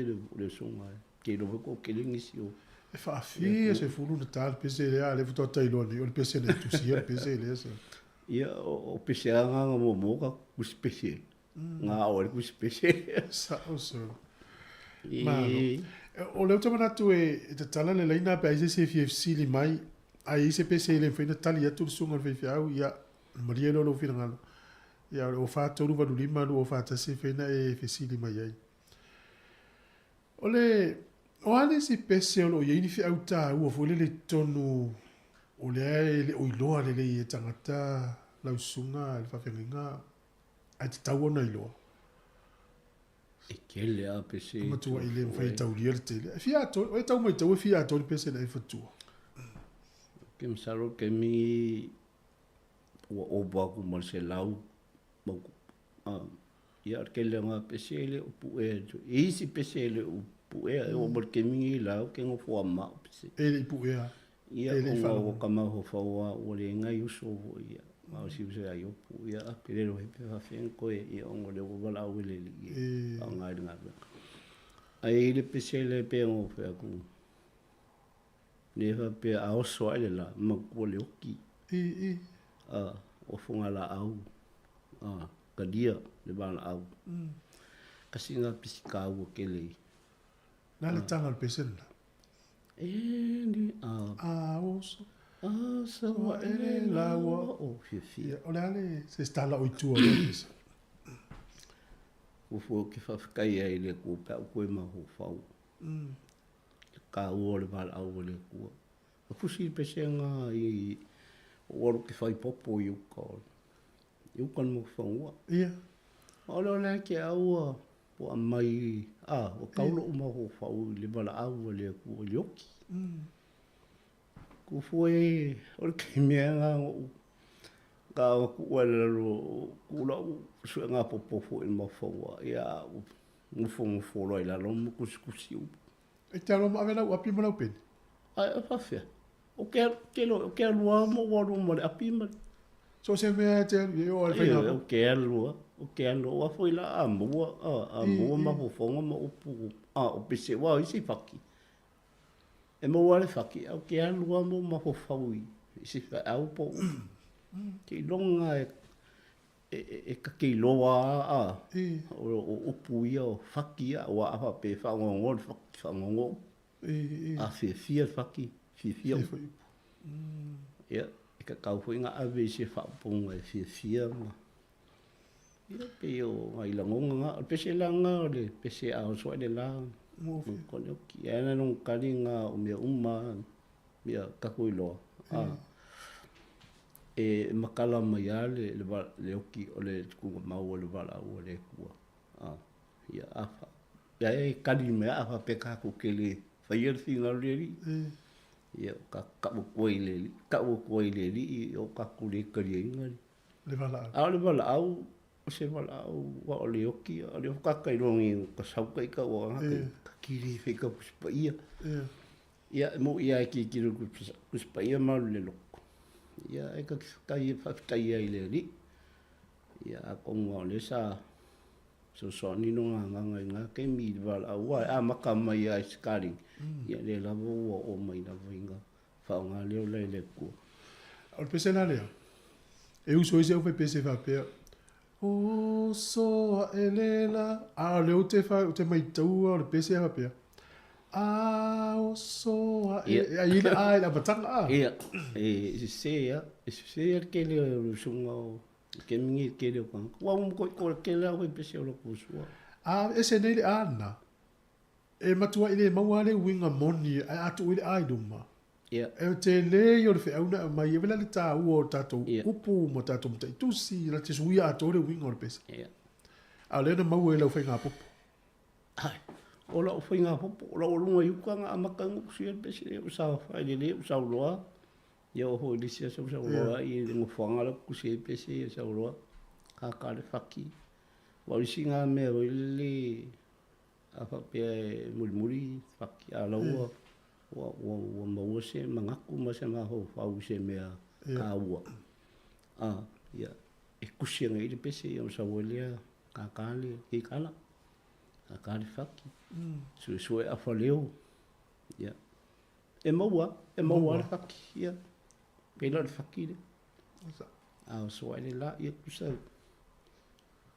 o banke ke winga le ka ko la me ka lia wala o ia ka ko vai fo ele va pe ia ka ke vai ai ia e sa fe finga o le finga lo ka ko mai so se me o mo sa ni le lang me maka o le funga la au me o mai se le maka ngo fi ia ka lia ke win sa se Ore upu e jo tono le pese le tali ia na e tali ina ma na ia ole tanga o ka tinga ele pese le ala ve pese fo ile le hotel California la fo le pese le pese o mi o le solo na te tai to o i hotel California ole la te ma fo I lo piki na o pese le peila o pese le a sina ea o le pese le a o le pule le tua me uma le piki na o le pese le o le matua I fa na e maua ma fau faunga e fai el introduction po le amatanga o le pese le o le pese le o le pule o le atua o ke li kusia uso el faki o bawela ia skeli le makanga le pole makanga le o le pese le onga o le longi o le kele o pese o le sile me fifi ka misia ka leila ko kaka ia o le sfolanga me ka kelo e ko kele e la kele menga e mā ngai ai, kupulanga i wengi, ka mo whai e ngai au mai se mea fau, i ki kala po le piango, o ma kola i, kusole, o lai ko kongu ai i whaki. Ia, mon. O ma kowe mo palangi e loa, o ngā ngoka sau whai ka ngoka, kusi pese. E kusi anga i lunga le, o ngoka. O le se, kufue e whawhikai ai le ri, o le skerengo o kango ia whai. Ia, o ke le lo. E lo mawe. O ke le lo, pe hawhia, ia ai. E umi se taimina e tau whai ai li tō whatasi ai li tānga le. Ia. Sa kusia le pese ia ai pe o lau o mai e lo umaho whau. O le kanga le la ka ele makanga. E ka le tune. Ia. E alu lunga skele ai lunga whaki. O le chi, ia. Pi maina si. Wa le uka dongi, ia. Ngā so ia ngā ka le uka saungi uka. Loa hoi, ia maina meu apadiu. Yo le era o sole, se fa kai ele pouco yo bele. Se fa. Ia o mai pe ka sasi me nga kai mi ia. O ki kala sfudu. Le tai pese le in ele. Ia. Ai alula le wila. Ai o pese le ku sanga mako recording ngai JP. Ang puela i vai kong i beka le studio ho le vai kong. I tutu ile. Sunga ya pa u yesu. Ia. Era ele volume 4 ele pule ole tua. Ele pese pa ia. Não mo miti le lang. Ele pese le policia. Que le pese nga ia si fa pele o tiro le wo. Monota pa il pese. Eu pese nga ma pese ko uma ia. Pio le ko fa long wi ku pulanga ngis. Ia. Ele ko ola ko usu. Ia mola me usu ko e mas se up. Mal ia usu ia. Esa. Ke le yo pese ia mal pese la le o ma. Ia, la pese. O ma. Tu pese silien pelo ma ho fa. Pe sia. O le lo fa ma pu ngo so le la. Tire o lo la pese le ali. Ku si esse pese nga le pula mai o mata suru mai fo le lang kai yang mua pa ai mai lava o mata e ke le lo fa o ma usa o le fai nga e ia o ke mi foi sa fio e foi man mai kinga le ai ia foi nga e ke si fia ia ale le singa o pese mo su fa le ia e le mo lo mo ia pe yo o ngai vai nga wile le ia o dai ka ki la ko kai fa filo ia ai ka rai ia pe yo lu nga ni ku si el pes a fuala ia vai e tele ngo to mai tai fa to pes ale mal le tu pulanga le ile wingo le pes mal ma fo le pes e una pes a se si asina pes la tu si asina. Ala te tenga ole la pese le tamata le vo o sina. Fa le vam tal. Oi sina le fa tu le pese le sina ia. Ia kai ko foi o le pese le o se kama ka I o se kenge. O le ba le ho le le nga va ko e fenga malo. Le umia e be wo ngau pe a ko a le sina o le ngo ya sina. Sina le ngo ba.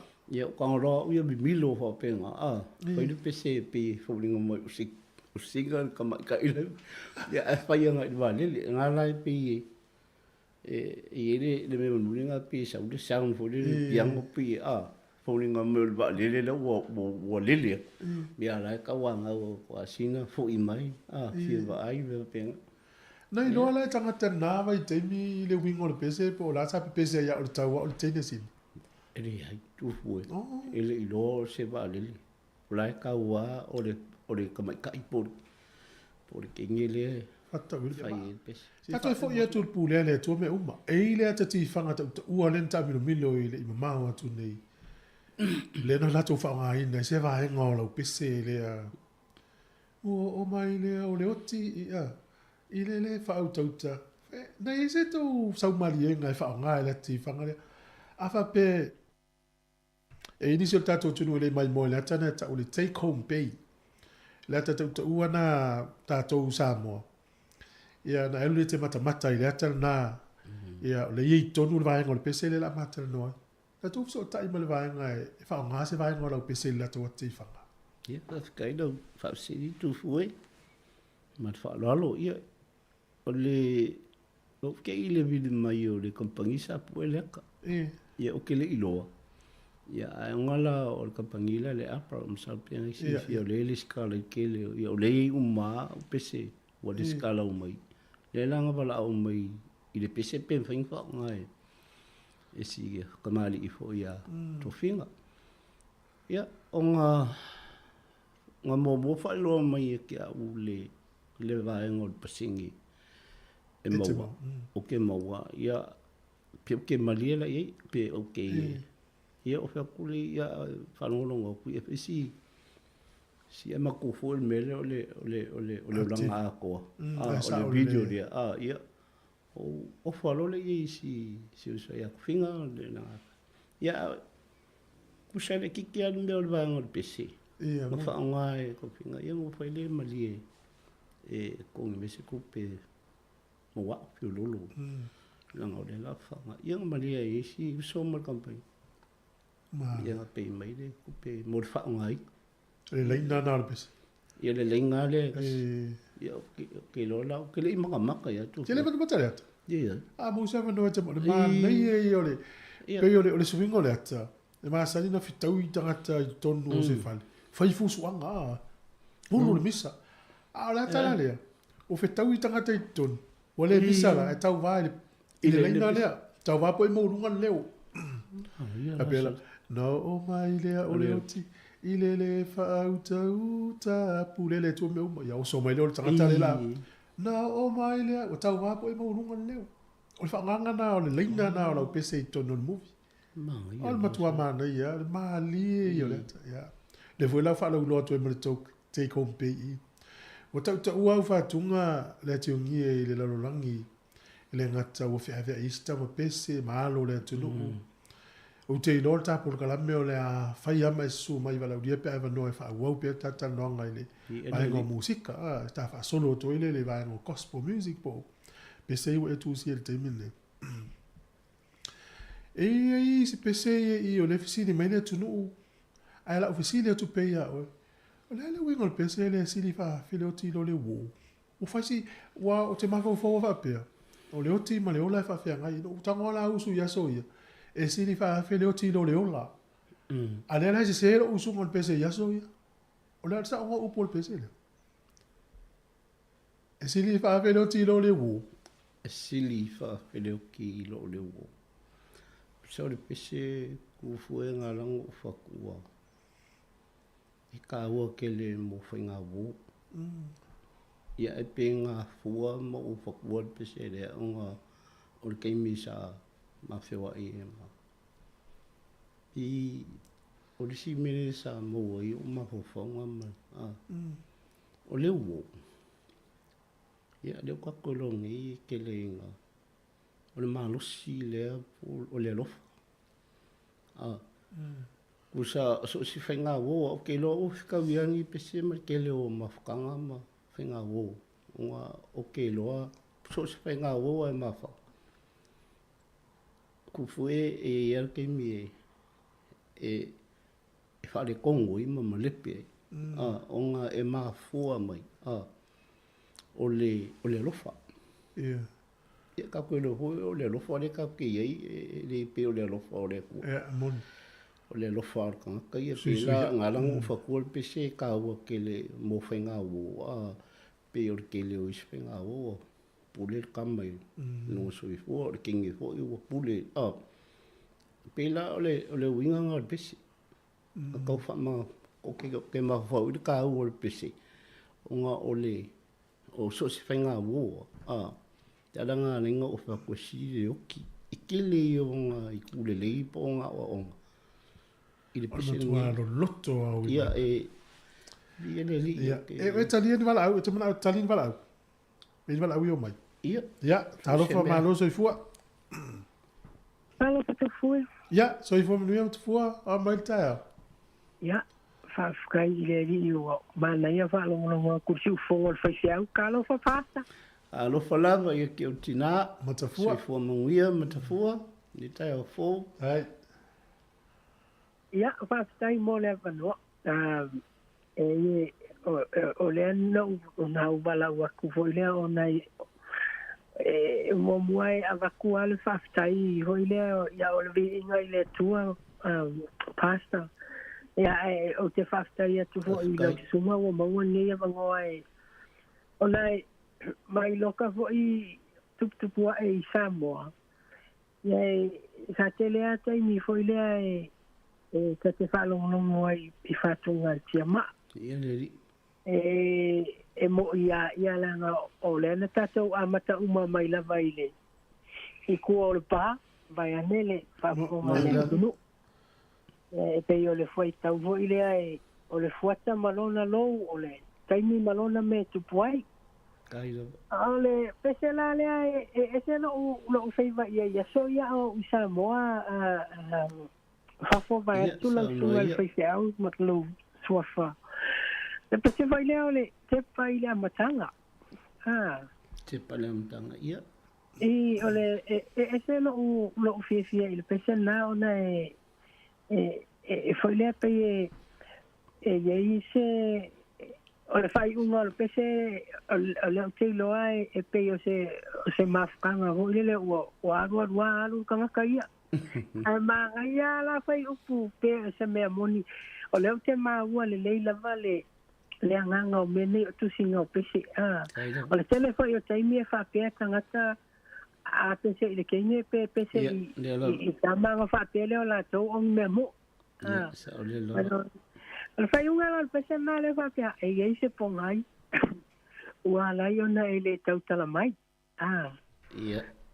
la iai se tala noanga ia o ngai munu ngā vewe ai le o mautinoa le lana o wala o tuai se i whaafesili e tua a lea whaina pia e whinanga loe e whaapasi lea vaenga o le o ofisi e mo i le tala na o whanongo i mai le tangata whapea o le pese na o le pese nga tusi te ino al kouangu Fe, so le vesidi. Ia, pe anga e saungo o kaimi o aso. Ioi. O aso ala o ngoa, ia o aso whenkuai. Ia ai, e rin whainga o whape koe sao pe pese. Se. Ai, a whape a hui a ui se kalawua o lila ia ke ui ia. Whainga o whape a ku ioi, e sao. Ai o ka whaunga lava ma mea Mari. Kaimi. Ai kai mo le whaafsili a pia hoi fo ua o ieiso langonga fia fo i ma i peser kia maa. Ia, kai kele ko lango ma ko fo i se kau whainga vai nongi fo i kanga whakawa.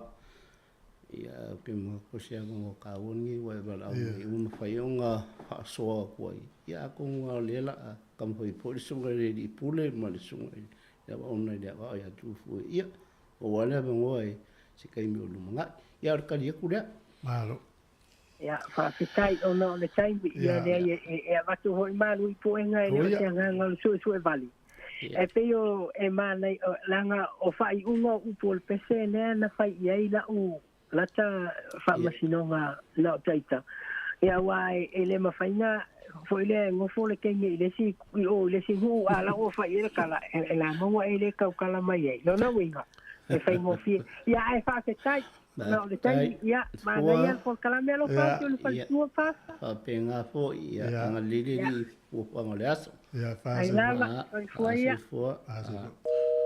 swinga le wo ye le u fa nga le u polo mo polo ia o whaiawa, o noftan, e le pesele na e tu si e tangi el polonga, ne polonga ia so ia na fua i ma mo fongo le pesele le te ungia. Le pesele ngo kusia fa koa i nga i kauwanga pesele ponesia, le sama ko sili e. Pesele a? Ia. Lana u tu o le tauwanga? E pule ale o he pesele me whaku ngela ko pese, ia. Ole ba ai anga i kawanga le sa yengi si o fai pese le i punga lava songa le finga lale ia ma si uso foi a sulveka ia markele o isi o fai pese le lao so mai le pa ia lau vai ne li finga fia ngo kanga ia o anga mo lo le faki ia o ma folola ia kusianga ise pe folinga mai o se bala au o se o lenga i le makai ia ka dia mai ia le au anga e au ngā kele ngi pese i mo meo o le ola kaukua po le ala vole me ke au anga iai po le loku po ia mo ke mi ngai wa pia o whaku po ka kusi al pese ia nga pau ale le upuka ua ngā o loo makai whafonga alo fo mai o le ala se o le ala mere mga o iei makai ia baku loo mga onga o le whatonga o le pese te mina i tauwanga i tau oi peila o le tauwanga le na tau la tau sanga o le tauwanga na kasi iwa maru kasi tau te atu ave i whaamasino o le autūle o le mātou pese pe o le mea au su mel pese i runga mate atu el vanga le winga o le tau pese ia sa whapenga sa ave ale au pu o le pese ia o ngoro le au su mai ala ma i whaamasino le mātua tau rea la lena tusia pese le fies fu tau sanga tau sa ne ne fu lau va ai mai li taimi na le o mai taimi ne le wari ali mai ma fu ang tusia nei pese ma lo fa tai la sunga fa feri ya mo la tolo ton fe va la mai ya o te lo o no le fa sa wi no taimi le tu di perta tu te ya o le ma fu ai ona tala no ma le sunga le fa feri ngale o le tama ai ngo ma fu ngale le sa ya te o la sunga le ya ona tase e mai le leo ina o mea tō tino o le tia maa. Oi, se pai e le tia maa po fe maa fua mai le ngoa mo ni se le o ilo ala ngai le au tala vau le mai mua mai maa whalongolongo mai. Fe maa fua mai le ngoa tia maa. O le ngoa le tia maa nga maa fua mai i le o le kia. O le kia le mai e song mua. O le kia le ilunga o le pikongu wala ngai koru pikongu tua mua. O le pikongu mua le a pasirosa inga. O le kau le malai sima. Ia piko mo kwa mo so sok le kikele o le kia maa lai lunga ku se me mo pu ai lalo me le vai. Le tunga tai o le awala po le tunga uta. Le kunga uka. I taimi nei ya. Le mo lunga me ku so kia ko wana o le fonga umbalanga o mako. Le si fonga mako i le kia maa ne sanga fa ai ngoi fo ile le fa ngoi mako pese. E ile kala anga mua ia kili fai ako so kia le a pe ke sopo ia le alu sa mo disi mo le ba le kia lu nga ia pia i ku ko ngwa le fio anga e mo ko ngi la ma ia fa ko pasi le a foi le sa ma ko ngi ia o kala fa ia no vinga ile fe nga e pasi le si i me ka o le afa loa sa pasi me fa nga ko ia Yesu willing ka abale sa. Le te tonu ngor tata por klame. O le vaso tonu tua. Se I live mai ngai no matonu ar tia maana e fa ilo mai mo ila tu ile yo o ina a. De la sia tata por klame. Pe mo le vaso le tua. I to amua. Io wale por klame. Io le la tam fai tata por klame o na sta to me poeta. Ia se ifsiri ngia foi la sunga po ifsiri ai. Ia na fa ilo mai le vai tonu le se ia tato por club. Ia o le puipuinga o mea tō tino o le tia maa. O ana pese o fea tonu o ia i te minei. Ia mese o isa o YouTube channel. A mese o le Apple anena e tā ua. Pena e whamanino vaenga ia le ati o ngia. Ia o kakaunga umaro inge. Ia pese o le mea moanga sa vapa ia e bo ia o la uele sa moa ia e pe o le mafuanga nga lenga abe uma pese I lunga I liskala I kampangile ka o le apra. Ia. Salo ngo kaungu I kampangile le mangisi nga wa ua. I le kaimingo u saulengi le balu por balu iba. A fena maua e company o e pena e maua company. O walua u ye failo ye o company ai o mai palangi. O kila. Ingi. I Wellington. I ka o le M store. Ia. Isa I kai Wellington. I Miramar. Ia. O le kuingi lau ka pungi.